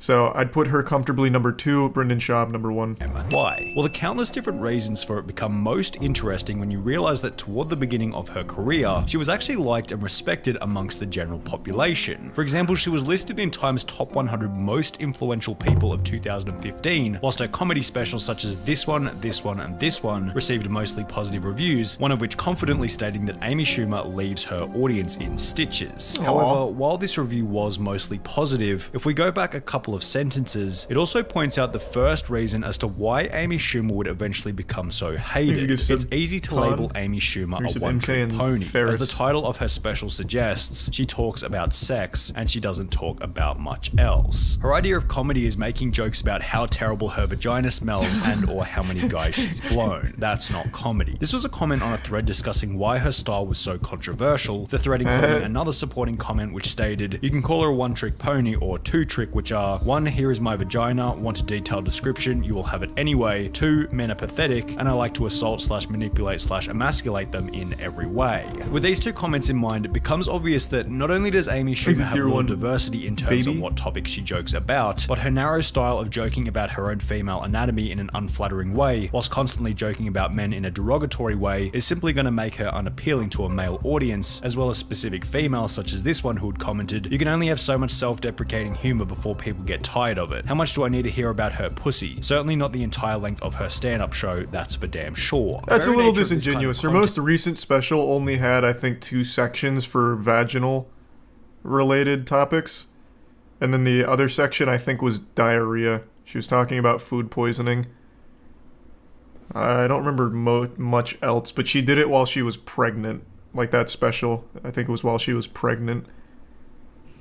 Such as the discussion of female promiscuity, also leaves Amy Schumer open to political backlash and debate. This is the next thing that began to turn the audience against her back in 2016, politics. One article written by CBS News stated, around 200 people walked out of her Tampa show when Schumer launched into a withering takedown of Donald Trump. It's somewhat of a surprise that fans were caught off guard, because Schumer isn't known for suppressing her political views. In addition to this, her Amy dad Schumer would announce that she was pregnant very powerful by posting senator. the list of the That's people how she got her voted start. for, adding at the bottom, I'm pregnant Amy Schumer, using her pregnancy to drive traffic to the candidates which she considered to be favorable. Whenever Amy spoke politically, she always took a liberal viewpoint and was very anti-Republican, even having interviewed Hillary Clinton, yet her audience would come to discover that back in 2007, Amy Schumer actually got her first big break as a guest on Fox News, which was a pro-Republican news station, angering both sides of the political spectrum. Amy going public with her political opinions meant that she had now alienated another 50% of the already small audience that might still be interested in her style of comedy. Additionally, whenever Amy Schumer was criticized for the comedy itself, she'd use politics as an easy way out by simply blaming the criticism on the alt-right, as highlighted in another comment which stated, I remember most that of all, one. when her audience gives her honest feedback, she whines about how her critics must hate women or how they're all alt-right. Yeah, she made a giant post, or someone on her team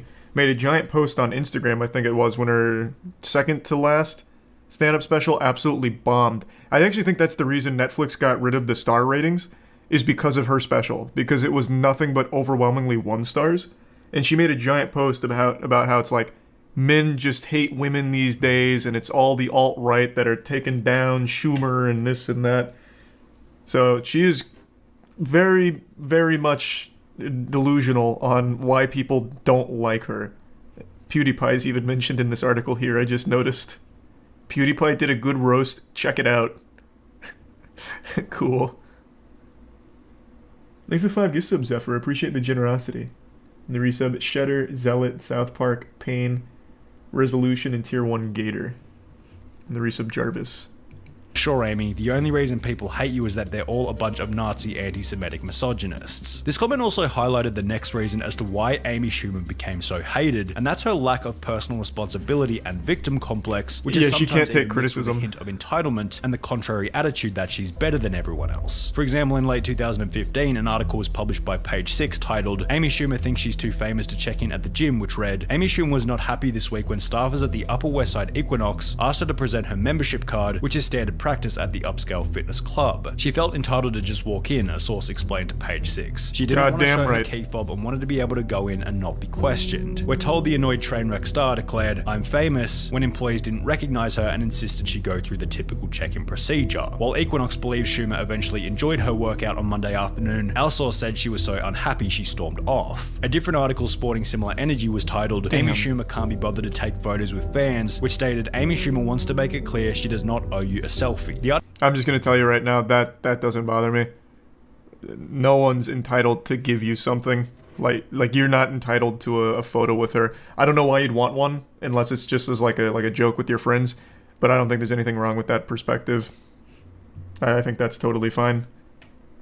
The article went on to describe an exchange that Amy Schumer had whilst in town for a comedy show. This guy in front of his family just ran up next to me and scared the shit out of me. Put a camera in my face. I asked him to stop and he said, "No, it's America and we paid for you." This was in front of his daughter. Okay, this is a r/never happened moment. What? No, it's America and we paid for you. That absolutely never happened in the history of this fucking planet. Oh my god.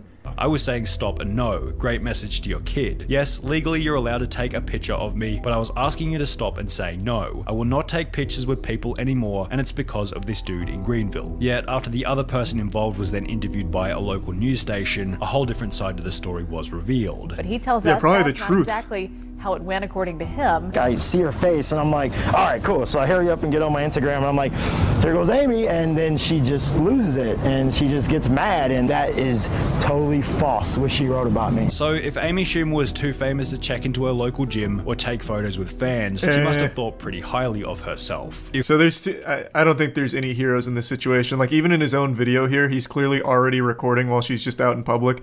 That's some douchey shit.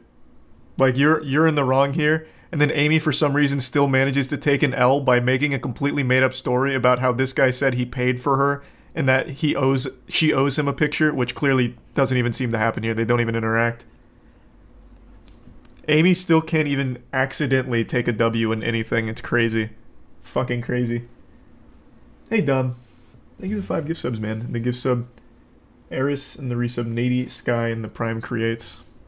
Was too famous to check into her local gym or take photos with fans, she must have thought pretty highly of herself. If that's truly the case, then surely she'd be happy with an $11 million offer from Netflix for one of her comedy specials a year later in 2017. Yeah, baby, that's the big one. Right? Well, no, not really. Amy Schumer claimed that the $11 million offer wasn't enough money for 60 minutes of comedy footage, citing it as unfair due to Chris Rock and Dave Chappelle receiving $20 million for their specials. Now, this argument would be perfectly fine assuming all 3 comedy specials were of similar quality, only they most certainly weren't. Amy's comedy special, the one that she was paid $11 million for, was so bad that IMDb users gave it a rating of 3.1 out of 10, whilst Netflix had to check. That, by the way, that was after some astroturfing, if I remember correctly. They tried really hard to keep this number somewhat respectable, even during the flood of like intense criticism. It's a bad special.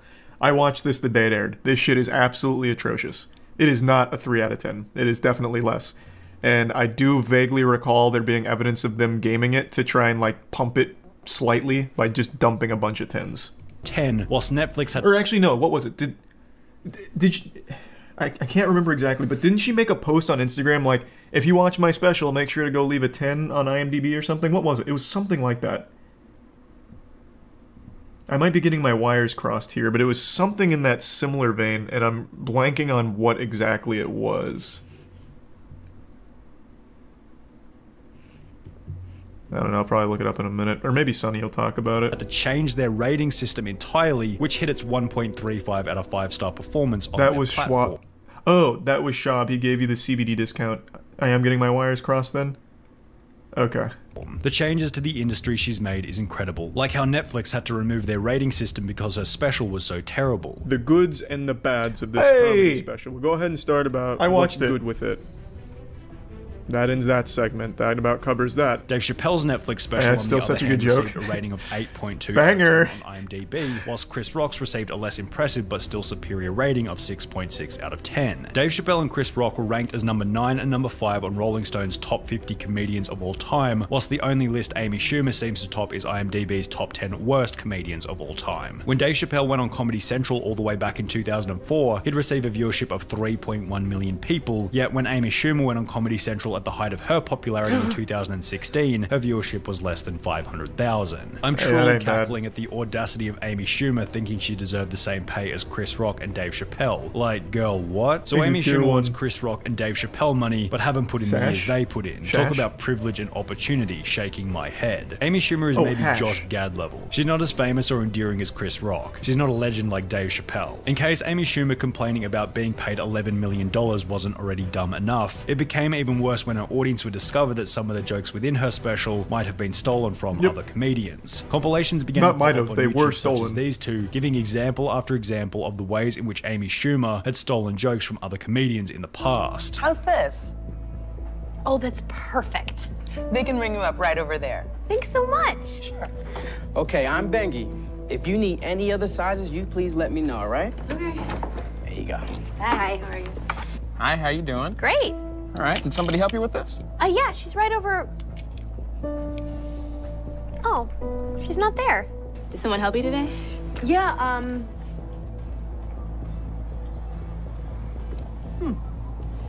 Who was it? You know, I don't see him. Oh, that's okay. What did she look like? She's... dark hair. She was wearing a blazer. Oh, yeah, all the girls are wearing blazers. Do you know what he looks like? Yeah, he is wearing like a vest, or like a plaid shirt. I feel like. I don't know what everyone who works here wore today. If she had a favorite president, it would probably. I got a hot take for you real quick. I've never really liked Mad TV. I already see people in the chat saying Mad TV GOAT and Mad TV was the best. I never liked Mad TV. I've just never enjoyed skit shows. The only one I've ever liked, well, two, the Chappelle Show and Whitest Kids You Know. Every other skit show just wasn't for me, man. It just wasn't for me. It's never been my cup of tea. Lincoln. Are there any other distinguishing features? I would guess he probably voted for Obama.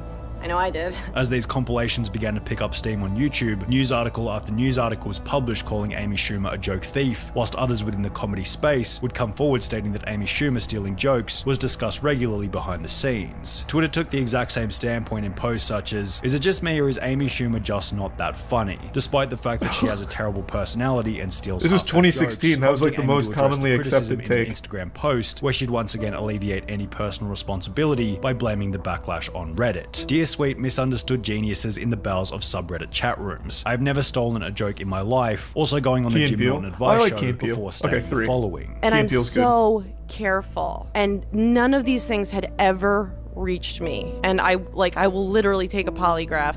And I just would never do that. Like, that would be so stupid for me to do that. Amy Schumer would eventually take a polygraph test for a Vanity Fair video, during which she was asked about stealing jokes. Coming up with new material is difficult. Have you ever stolen a joke? No. It just fucking goes ballistic. What about an idea for a sketch? Fucking polygraph explodes. An idea for a character? No. Let me rephrase. Have you ever taken inspiration for a joke from somebody else? No. Yet the video is edited in a bizarre way where she says no before it fails to include whether or not she was telling the truth. The whole dilemma was certainly a point of debate, yet one joke which Amy Schumer... If you have to do a polygraph to confirm whether or not you've stolen jokes, I think you've already lost. Polygraphs aren't like the most reliable piece of technology in the world or anything, but if you have to go to such extreme lengths to try and prove your innocence on joke stealing, I think it's already just a lost cause. There's just no reason. Like, you're already fucked. Why even go through the theatrics? Thanks the prime, Georgie. Definitely had. And also, that last question, taking no inspiration for a joke or a special or whatever, that's bullshit. Everyone's taking inspiration from jokes and everything. That's literally how a lot of comedy gets made. Everything is inspired by something to some level. Like, that's a stupid question, and her saying no is even dumber. Hadn't stolen was a joke made in front of Steve-O back in 2014. I referenced the this. Death of his friend Yes. Brian Dunn of dark humor. She's got the dark, now she just needs to find the humor. What made this even worse was that her audience would eventually use this little zinger as an example that Amy Schumer was able to dish out harsh jokes but was unable to take them herself. What we're referring to is a tweet made in early 2016 by a 17-year-old movie critic who had posted a photo of himself with Amy Schumer titled with a light-hearted comedic caption reading, "Spent the night with @Amy Schumer." Certainly not the first guy to write that, referring to Amy often talking about the different guys she's been with during her shows. Hey, nice one, so Jackson. Amy thought it was appropriate to joke about Steve-O's recently deceased friend. Surely she shouldn't have a problem Such with low-hanging someone fruit, I making can't help but comments respect about it. the amount of guys she's been with, especially considering it's basically all she talks about within her shows. Well, Amy didn't take it all that lightly, replying to the 17-year-old fan by stating, "I get it, cause I'm a whore. Glad I took a photo with you, hi to your dad." Others on Twitter would respond to what you might call Amy's inconsistent joke Well, morals by stating, tweeting, "That's the same type of joke Amy Schumer uses to keep her fame. Suddenly that humor is off limits now, huh? LOL." Others would support Amy Schumer in tweets stating, "Thank you at Amy Schumer for holding him accountable and not just blowing it off." Yet the discourse and contrast between these two different viewpoints really conclude how Amy Schumer became so hated. She used controversy and difference of opinion to grow her career whilst angering the entire world in the process. Man, Sunny only captured like base level Amy. A great video on Amy, but man, she's done so much more to make people hate her. Who remembers Amy Schumer getting asking Kanye to trample her or whatever? Oh God. You can add this to the list of reasons. No, just show, I don't need to see the news breakdown. I just want to see the clip. Oh, here it is. Right down here, please. Guys, right here, please. Down here, please. Down here. Thank you. Kim, can we get a fashion shot real quick? Right down here, please. Wait, what? They didn't even show it.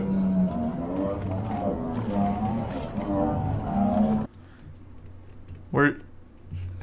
I guess You maybe can we add have to do this to this the one. list of reasons why we love Amy Schumer. She just pranked Kim Kardashian and Kanye West. What an awful start. What a tragic start to this video. Today's episode of Clever Newsfeed is brought to you by the new movie, The Age of Adeline. In magazine's 100 Most and hit the red carpet. She fell down right in front of them as they were posing for photos. Now, this was obviously done in good fun, but it looks like Kimye was not having it. I mean, they didn't even reach down to see if she was okay. Now, Amy so is still not even gonna BFF play the with clip? Kanye's ex, Amber Rose, so maybe that's why Kanye didn't get the joke. Or actually, Man, what a fucking shame. It was a good prank, though.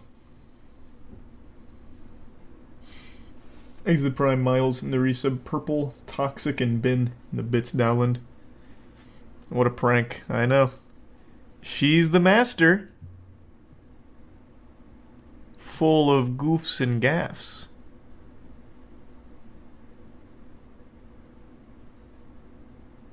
I don't think Kanye really enjoys much, to be honest. Well, I don't think anyone on planet Earth would enjoy this. Like, what do you even do? Oh, so Amy Schumer laid down in front of me. I mean, I guess I'll just use her as a floor mat and wipe my boots on her. Like, how do you respond? Like, you just walk by. Like, there's nothing to do. Like, there's just absolutely nothing to do there. It's just stupid. Help her up? Oh, what do you mean help her up? She's the video's not doing it justice. In the full clip, she was like doing an interview or something, and then she like scurries away to go pull off this grand prank, but she just like slowly gets down on her knees and lays out. It's not like she falls.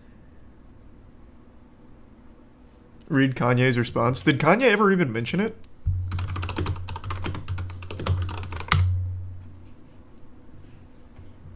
Kanye West wanted Amy Schumer to die.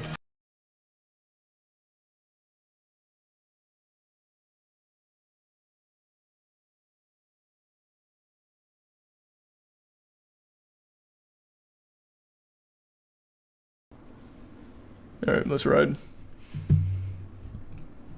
In my past, I said disgusting things to people, and I am so ashamed of myself for using racist rhetoric, and I am so sorry to everyone, but especially to those in the black community, because only you guys can forgive me for this. One of the worst I've ever seen. She definitely took notes from the other crappy ones. ones. That was the apology is how a video? YouTube comment described Only JS's public Nice. apology following just one of her numerous different TikTok controversies. What is going on with you white saviors that keep trying to defend JS for saying N-word lover, bro? You must say it too. This is what makes Only JS's story unique. Despite having incredibly uncontroversial content, If you're at a house party and you got a drink in your hand, don't hold it up here by your chest. Try to hold it more down towards your hip.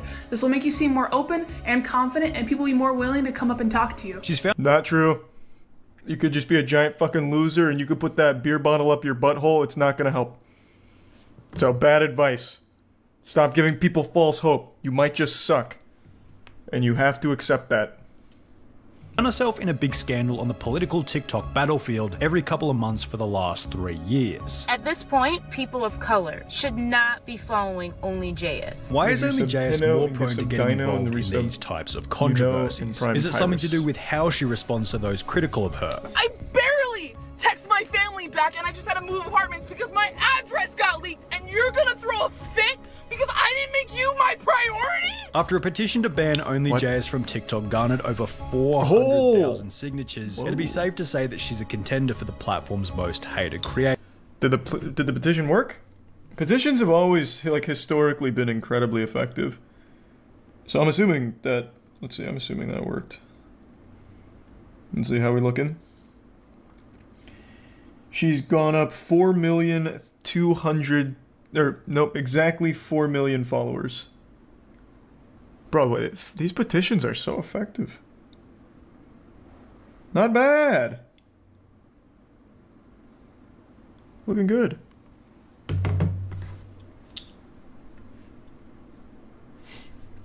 And thanks to the Prime Saturn and the resub Batmeg.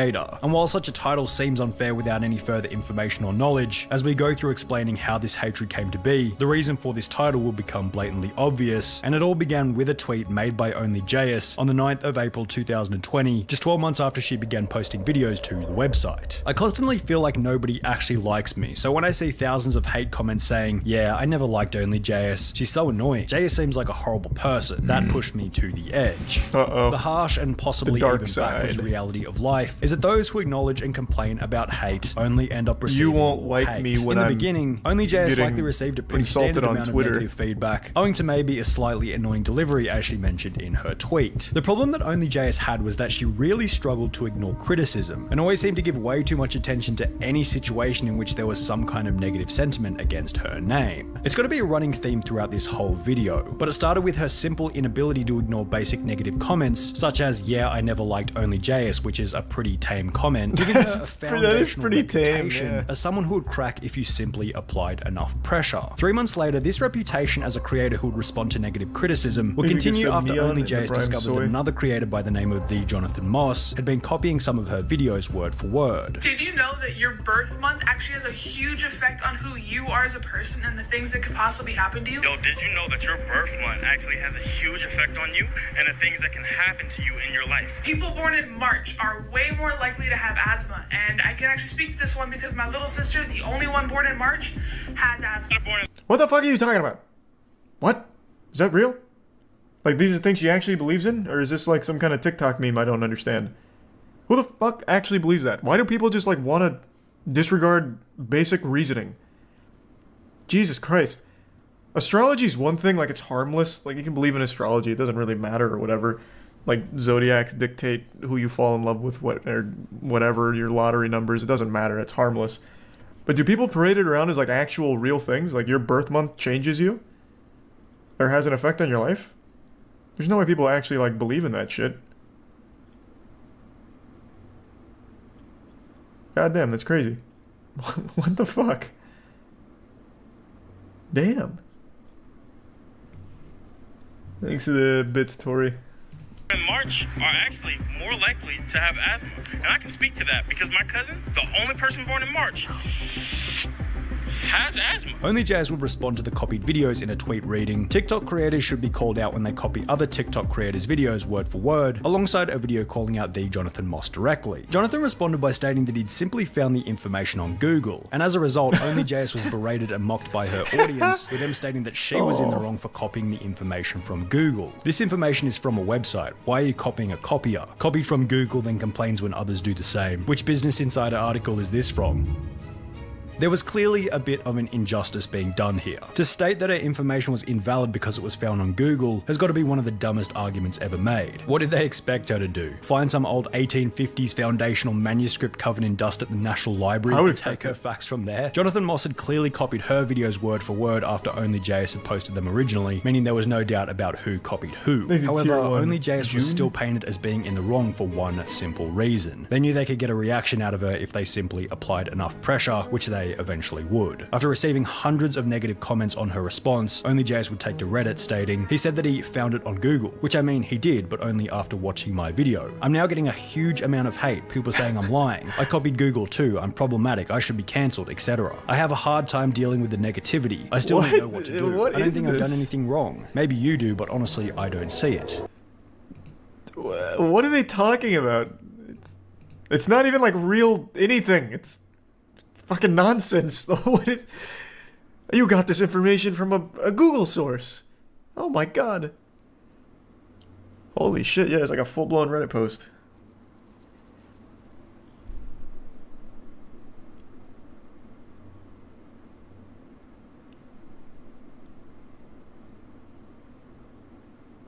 Nice. Man, TikTok is just like its own little ecosystem of degeneracy. Wild.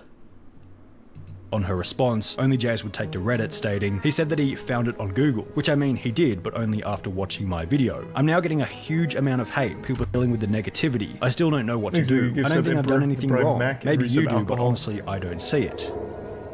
Now, you probably wouldn't go so far as to say that Only JS was playing the victim, but she was once again complaining about the circumstances that she had found herself in. And to reiterate the point from earlier, complaining about hate doesn't make it go away, but rather amplifies it, as the audience will look for increasingly petty things to berate you for. With this in mind, it's barely surprising to find out that approximately 6 months later, an old message would be dug up in which Only JS had said the N-word, taking center stage as her brand new colossal-sized controversy. What the fuck was that?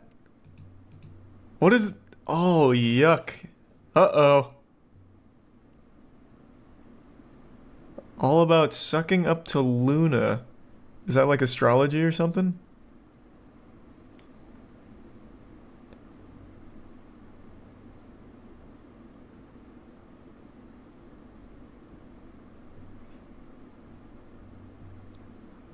I wonder what this is about.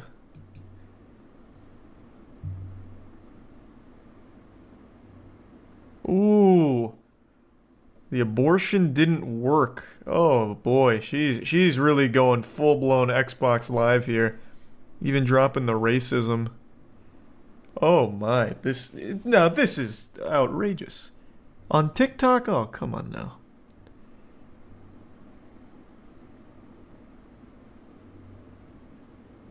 This was a heated gamer message. Shit got crazy. She went fucking insano style. I wonder what the controversy was. Like, what sparked this message? Explain how I'm sucking up to Luna. Maybe like fanfic or something, maybe? I don't know. Interesting. Message would be dug up in which Only JS had said the N-word, taking center stage as her brand new colossal-sized controversy. I love you no matter your sex, your gender, your sexuality, your faith, or your race. I guess that didn't age well, because this you at the bottom calling someone the hard ER, a word used to oppress black people. That's why I don't trust people with savior complexes, bro. I feel like it's always a second agenda behind what you do. If you say it's 2 to 3 years old, you were 20 years old when you said it. The other day, Addison was canceled for old BLM tweets from 2016. Let's see if everyone keeps the same energy. You're a role model to 10 million people, bro. I hope things get better, and I hope you educate. How did she respond, I wonder? There were a couple of comments in support of Only JS, however, as a whole, and understandably, the response was mostly negative. All these white people saying, it happened 4 years ago. Literally, it doesn't matter. She did it and needs to take responsibility. The hard ER, she's done. And at Only JS, you got caught in 4K. The best way that JS could have responded to this expose would have either been no response at all, or a short, cool, oh my god, she's in a Rolls Royce. Is this where she did her apology video? This is a Rolls Royce, right? They're the only ones that do this Starlight thing, right? So she was born rich? That's nuts. It's not a Royce? I thought they had a patent on this. We watched the whole video on the dog shit Rolls Royce does. I thought they had the literal patent on being able to do this in the interior of a car.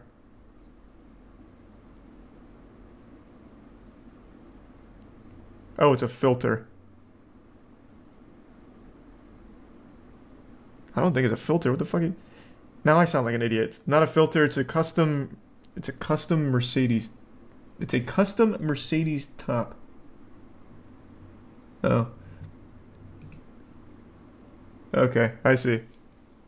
Alright, maybe I'm misremembering the video, but I remember Rolls-Royce made a huge deal about their ability to put stars in the roof of the interior and them being the only ones allowed to do it. They had if I remember correctly, they have a full-time star guy. His whole job is putting stars that light up in the roof of Rolls-Royces. I'm pretty sure they must have some kind of patent or like a stranglehold on the technology. They have one designated Grandmaster Star Lord for their vehicles. post or video. Alternatively, she could have thrown a real curveball and simply said, "I'm not sorry," which would have actually been right, but she respectable, did as this it's 100 times DIY. harder than simply getting in front of the camera and blurting out some pre-written stupid script with the goal of suppressing the criticism in the short term. However, with a track record like Only JS, obviously she did none of these, and rather posted a long, emotionally charged, scripted, generic social media apology, which felt as though it was designed to trick the audience into coming away with a specific feeling, as is usually the case with these types of public apologies. And there is no excuse, and there are no justifications for what I said, and you guys deserve better. And when I first saw the screenshots, I didn't even think that they were real, because I forgot how hateful and how angry of a person I used to be. Another YouTuber slash TikToker by the name of Papa Gut, who spoke to JS on the phone prior to the apology, thought that the intentions were sincere and that the apology was simply delivered poorly. I actually had a conversation, a private phone call conversation with JS about this situation. She seemed pretty sincere about how sorry she was. Again, well, like I imagine thought she would be genuine. What she produced was rough. It was less than stellar. Others such as Freak the Gemini were less optimistic. You literally hit us with a Playboy Cardi album. All that suspense just for it to be trash. The worst insult you could tell somebody was liking black people. Wow. With the scandal being shared across every platform imaginable. Was that in her apology video? Alright, let me just look at the apology video. Hold on, let's get caught up to speed here. Alright, I don't like not knowing exactly everything that's happened here. Let's see.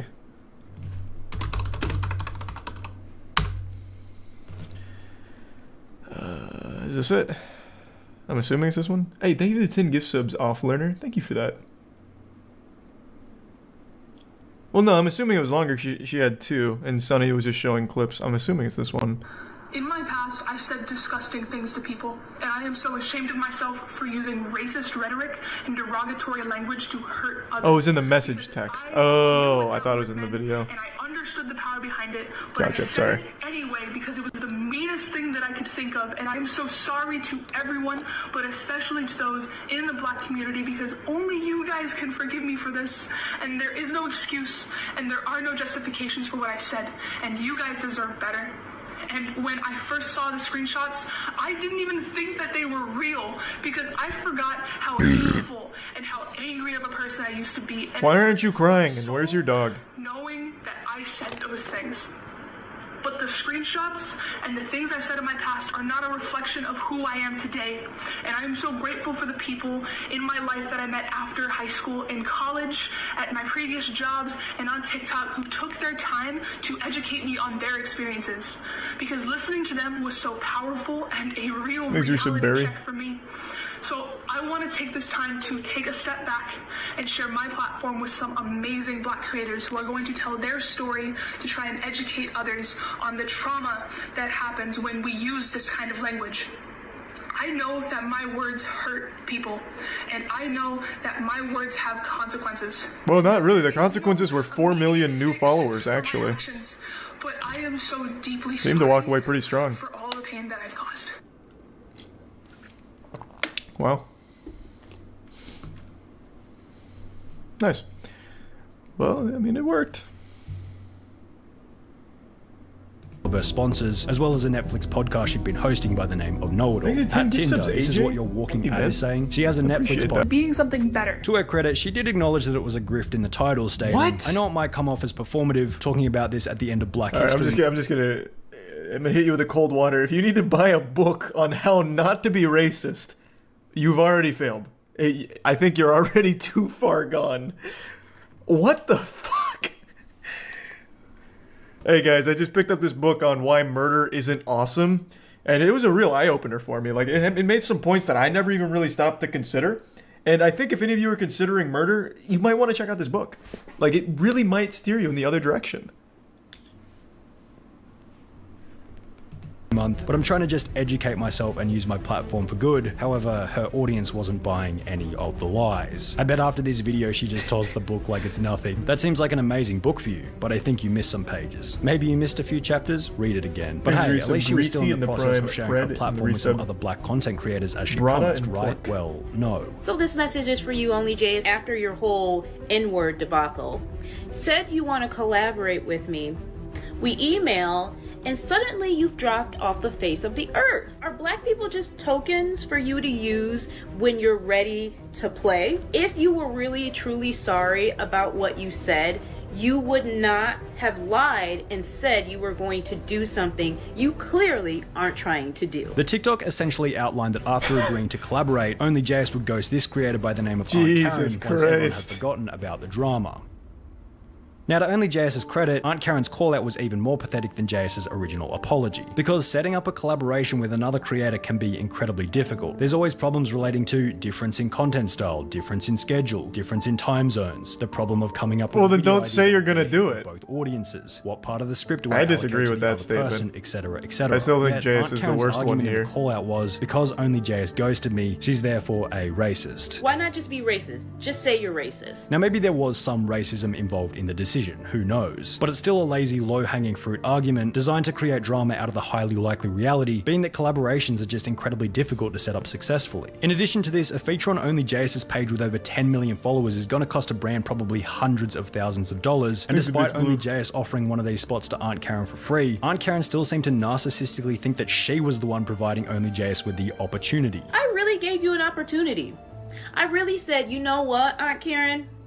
Let's see what she has to say. Let's see how we can mutually help each other. Aunt Karen's callout was entitled and poorly thought out, but not invalid for one simple reason. Only JS made a promise. There are obviously exceptions, but most of the time, if you say you're going to do something publicly, you have to follow through with it or people are going to notice. JS would initially discuss the ghosting in an Instagram voice message. So I am sorry for basically ghosting you. I didn't mean to do that. I just have a very chaotic schedule and ADHD on top of that, so I genuinely just forgot, and it wasn't me trying to ignore you.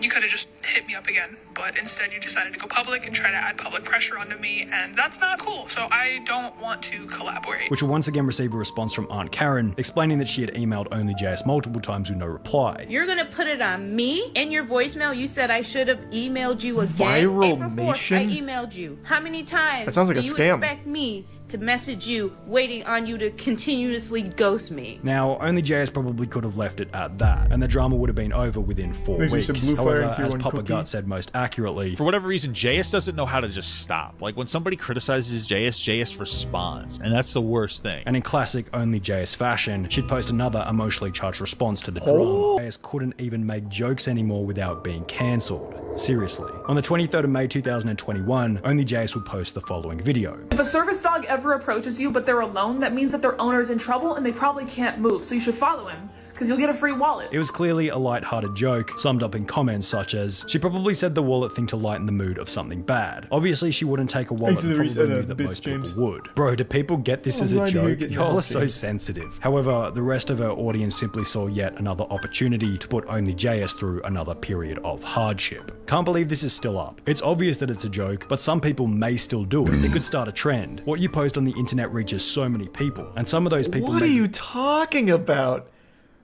How often is a service dog going to be approaching people and lead them to someone who is injured? That surely can't be such a frequent occurrence that it could start a trend on TikTok. What in the fuck is going on over there? Like, it's not a good joke or anything. Like, it's just a pretty generic one. It's like something that your grandpa would send you in like an old email chain. But like, why are they pretending like it's somehow like a terrible thing? It's like, oh my god, someone might actually do this. I see a service dog like once every 6 months, maybe.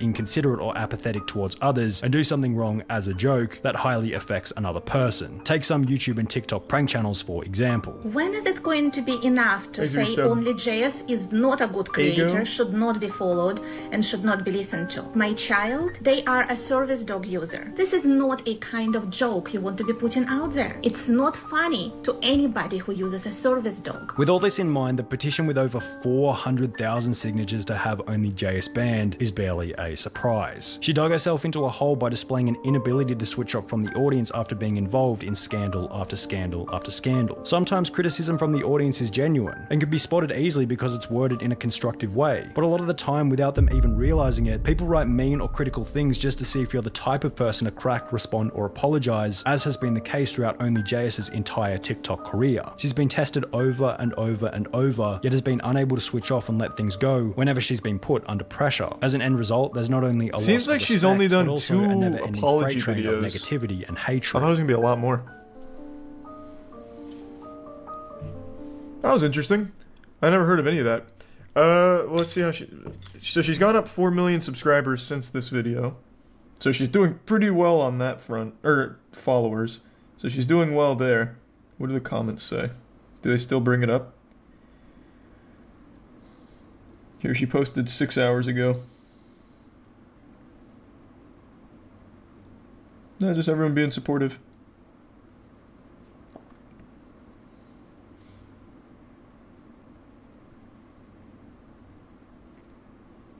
Yeah, she's doing just fine on TikTok.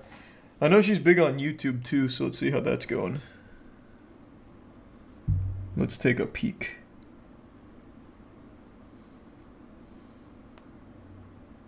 $3 million subs. Her views pop off.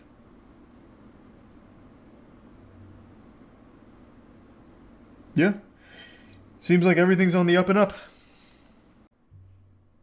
I was gonna watch this one as well. This is about Sam Pepper. I'm sure a lot of you remember Sam Pepper if you've been on the internet for any length of time.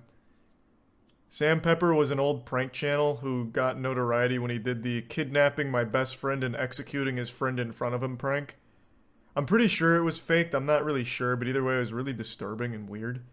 And then he turned into just a full-blown scammer. So he's taken big part in a lot of the NFT scams over the last 4 or 5 months, however long it's been. He's been like an integral part to scamming people in all of these big crypto scams.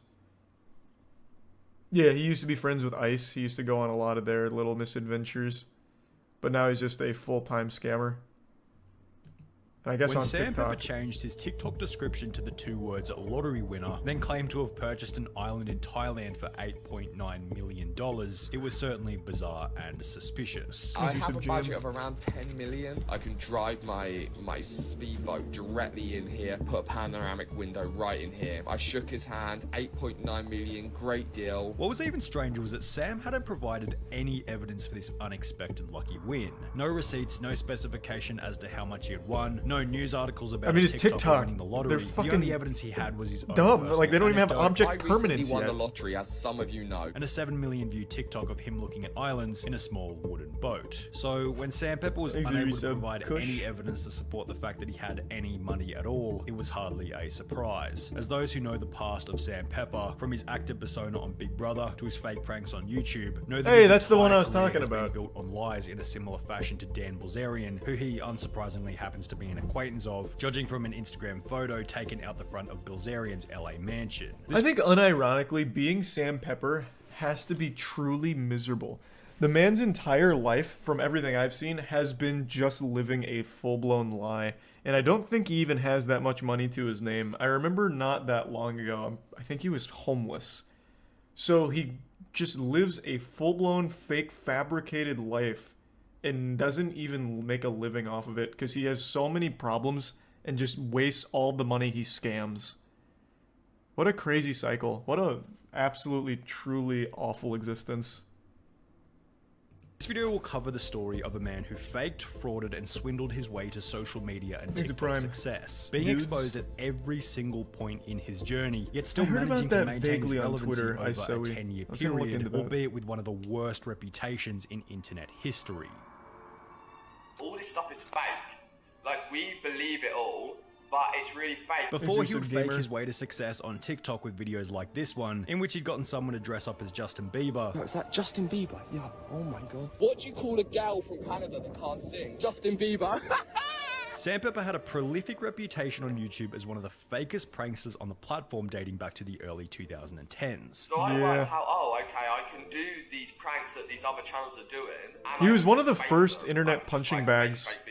However, prior to even this, Sam Pepper had already begun to show his fake persona to the world in 2010 when he would appear on the show Big Brother UK for the very first time. In his Big Brother profile, he claimed to particularly dislike girls who put on a dumb act, yet this is seemingly what Sam began to gain a reputation for in the early days of his online career. However, one advantage that he did get out of his appearance on Big Brother was traffic to his brand new YouTube channel, where he began to do pranks at a time when there were barely any other YouTubers doing pranks on the platform. And there's like 3 channels that made pranks. There was me, there was like prank versus prank, and there was Ed Bassmaster. Really, they were the only kind of... Damn, what an OG Ed. And in the beginning, it was obvious that they were real. The reactions felt authentic, and there was way too many people in each video for Sam to have been paying all of them. I'm really sorry, guys, I've just farted.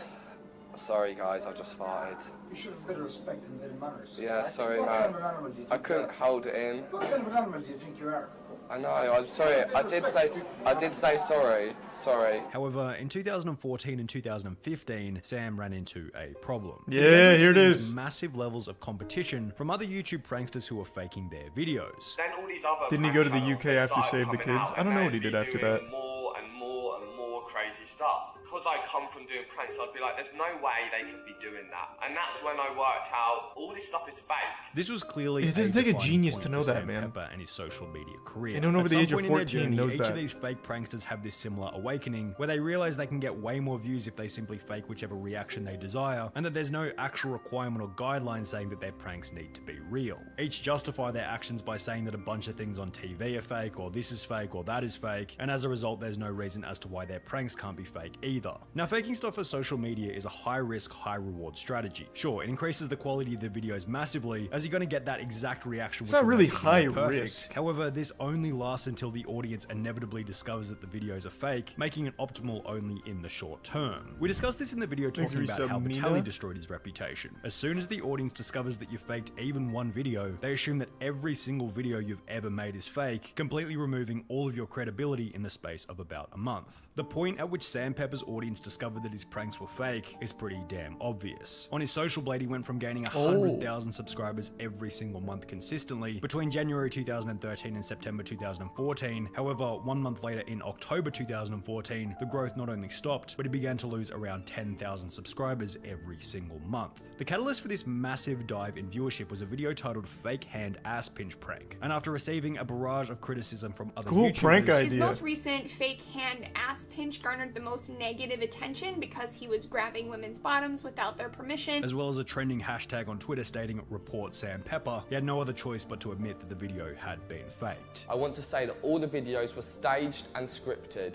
It goes without saying you can't go around touching people's bums without asking. It was a double whammy, or two for the price of one. Not only had he been exposed for faking pranks, but he also had his name dragged through the mud as a result of the backlash from the video. Sam began posting real pranks again following the expose in the hope that it'd fix his reputation. However, as mentioned previously, once your audience knows you faked even one video, they assume they're all fake. Yeah, but you Switching back still to have real the pranks failed audience stop to his some declining degree. subscriber count, so Sam made a decision. It was time to go back to faking his videos. I'm still making videos, and then it gets to a point where I'm like, okay, well, I've made fake videos before and they've done well and they've got like decent views. Why don't I make, another video? And that brings me on to making the best friend killing prank. Yeah, that's the best one. friend killing prank. Arguably one of, if not the most over-the-top insane YouTube pranks of all time. Certainly crazy enough to put Sam Pepper's name back on the map. Involved in the video was the fake kidnapping of two friends, after which one of the friends I remember was this killed well. right in front of I the remember other, this very with the well. premise of the video being how will someone react if they watch their friend get killed. Let's see how he reacts to his best friend of 5 years being killed in front of him. Obviously, the whole thing was What a good fake. prank. All three people were in on it, even coming up with the idea together. Sam's channel, he just came to us and wanted. What would happen to if I do a viral executed stunt. your I'm like, family? okay, cool. We'll help you out with Would this he viral find stunt. it enjoyable when I reveal they're not dead? Came up with the idea together before we even filmed it. However, while everyone knew that the prank had been faked, it had a similar effect to the previous scandal. Did you know making this type of prank would be so controversial? All it did was once again reveal to everyone that Sam Pepper was the kind of guy to fake his videos, reducing his credibility even further. With this in mind, it's no surprise that almost all of his audience bailed on his YouTube channel from that point onwards. He managed to stop the decline of his subscriber count for a couple of months in late 2016 as shown on screen. However, he'd thrown the towel only a couple of months later, uploading his final video on the 5th of March 2017 before departing with a legacy as one of the most deplorable fake pranksters in YouTube history. Around a year later, he'd show up on the CX network doing some IRL live streams alongside Ice Poseidon. We're literally just showing Sam the ropes of IRL streaming and just, we're gonna just throw him in the deep end here and just see how he does. With the Damn, I can't reputation of believe Sam it's already been so like 4 or downtrodden, 5 a top years. comment on the video praised Ice Poseidon by stating, "Love how you don't judge people or care about reputations." Sam had some success as an IRL streamer in the CX network, however he was ultimately dropped after an argument with Ice Poseidon, which had partially been fueled by Sam Pepper's lack of integrity. integrity. He's like, oh, it's okay to lie as long as it doesn't affect anything. And that's not okay. Like, why are you telling my girlfriend it's okay to lie to me as long as it doesn't affect anything? Like, dude, this is not your relationship. After this, Sam Pepper disappeared from the mainstream. His reputation Until was completely crypto and utterly scams, destroyed. baby. He had nothing left to offer, and it seemed as though the Sam Pepper saga was finally dead and buried, alongside the many other failed YouTubers. He's that just an had actual long before him. cockroach. However, it would be when Sam Pepper He found always a comes new back. audience on a new platform that his fraudulent antics I didn't know would about the TikTok continue. thing though. Okay, Chris, I pulled out some of my savings. I've clipped it onto these balloons. This is a trust exercise. Turn around, I'm gonna go 3, 2, 1, go. You've got to turn around and quickly grab them. Don't let this go, this is my savings. 3, 2, 1. Chris! Chris!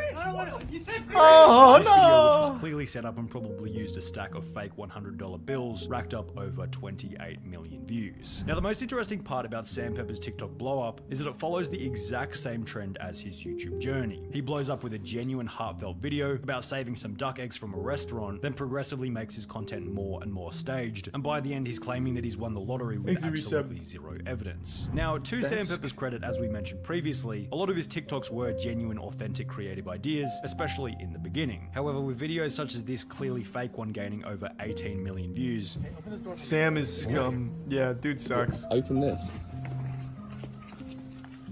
Hey, let's do that.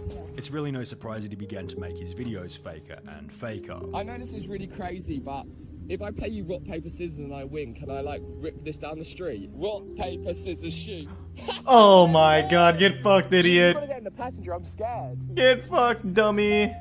Alright. People who think this is real. The countless fake viral videos receiving massive view counts and minimal backlash likely gave Sam Pepper the idea that he could literally just say whatever, regardless of how unbelievable it happened to be, leading to his completely fictitious claim about winning the lottery. When you Google Sam Pepper wins lottery or Sam Pepper lottery, the only results that come up are his TikTok video, the same video posted to his Instagram, and an old forum post titled as follows. That's just Scam TikTok? Pepper Yeah, living a man. life of luxury TikTok after scamming is his just- followers for millions and fleeing That's the a US. wild He's claiming to wasteland. have won the lottery while shopping for islands and a new fan base to scam. This refers to the whole Save the Kids scandal that was exposed by CoffeeZilla back in July 2021. In the final episode of his series, CoffeeZilla discovered that Sam Pepper was potentially at the heart of the entire scam and had fled the USA to move back to the United Kingdom. It looks like Sam Pepper is fleeing the United States to escape legal accountability for what happened. But I asked him about this, and he, of course, denies this categorically. Therefore, this post stating Scam Pepper living a life of luxury after scamming his followers for millions assumes that he does actually have the money, only that he's covering it up by that's saying that sad he to won hear the that, lottery nerdy. as opposed to the truth, being that he might have received it from the Save the Kids crypto scam. Although, in order to be buying an $8.9 million island in Thailand, you're probably going to need around 50 to 100 million in order for it to be a comfortable purchase. And while Sam Pepper has had a fairly successful social media career, I doubt he has access to that kind of money. I Obviously, can the assure easiest you way to he put all of doesn't. this to rest would be for Sam Pepper He's to a simply serial provide some scammer kind of evidence who for is either winning also the lottery or the historically purchase of the awful island. with money. However, with a track record like Sam's filled with No fake chance. video after fake video, it seems pretty obvious that like the rest of his entire career, this is nothing more than yet another So is this what he hoax. does now, like full time? He just full time pretends to be a lottery winner on TikTok? I mean, I guess it's better than the alternative of scamming everyone. Now he's just lying again. Let's see. Yep. Wow.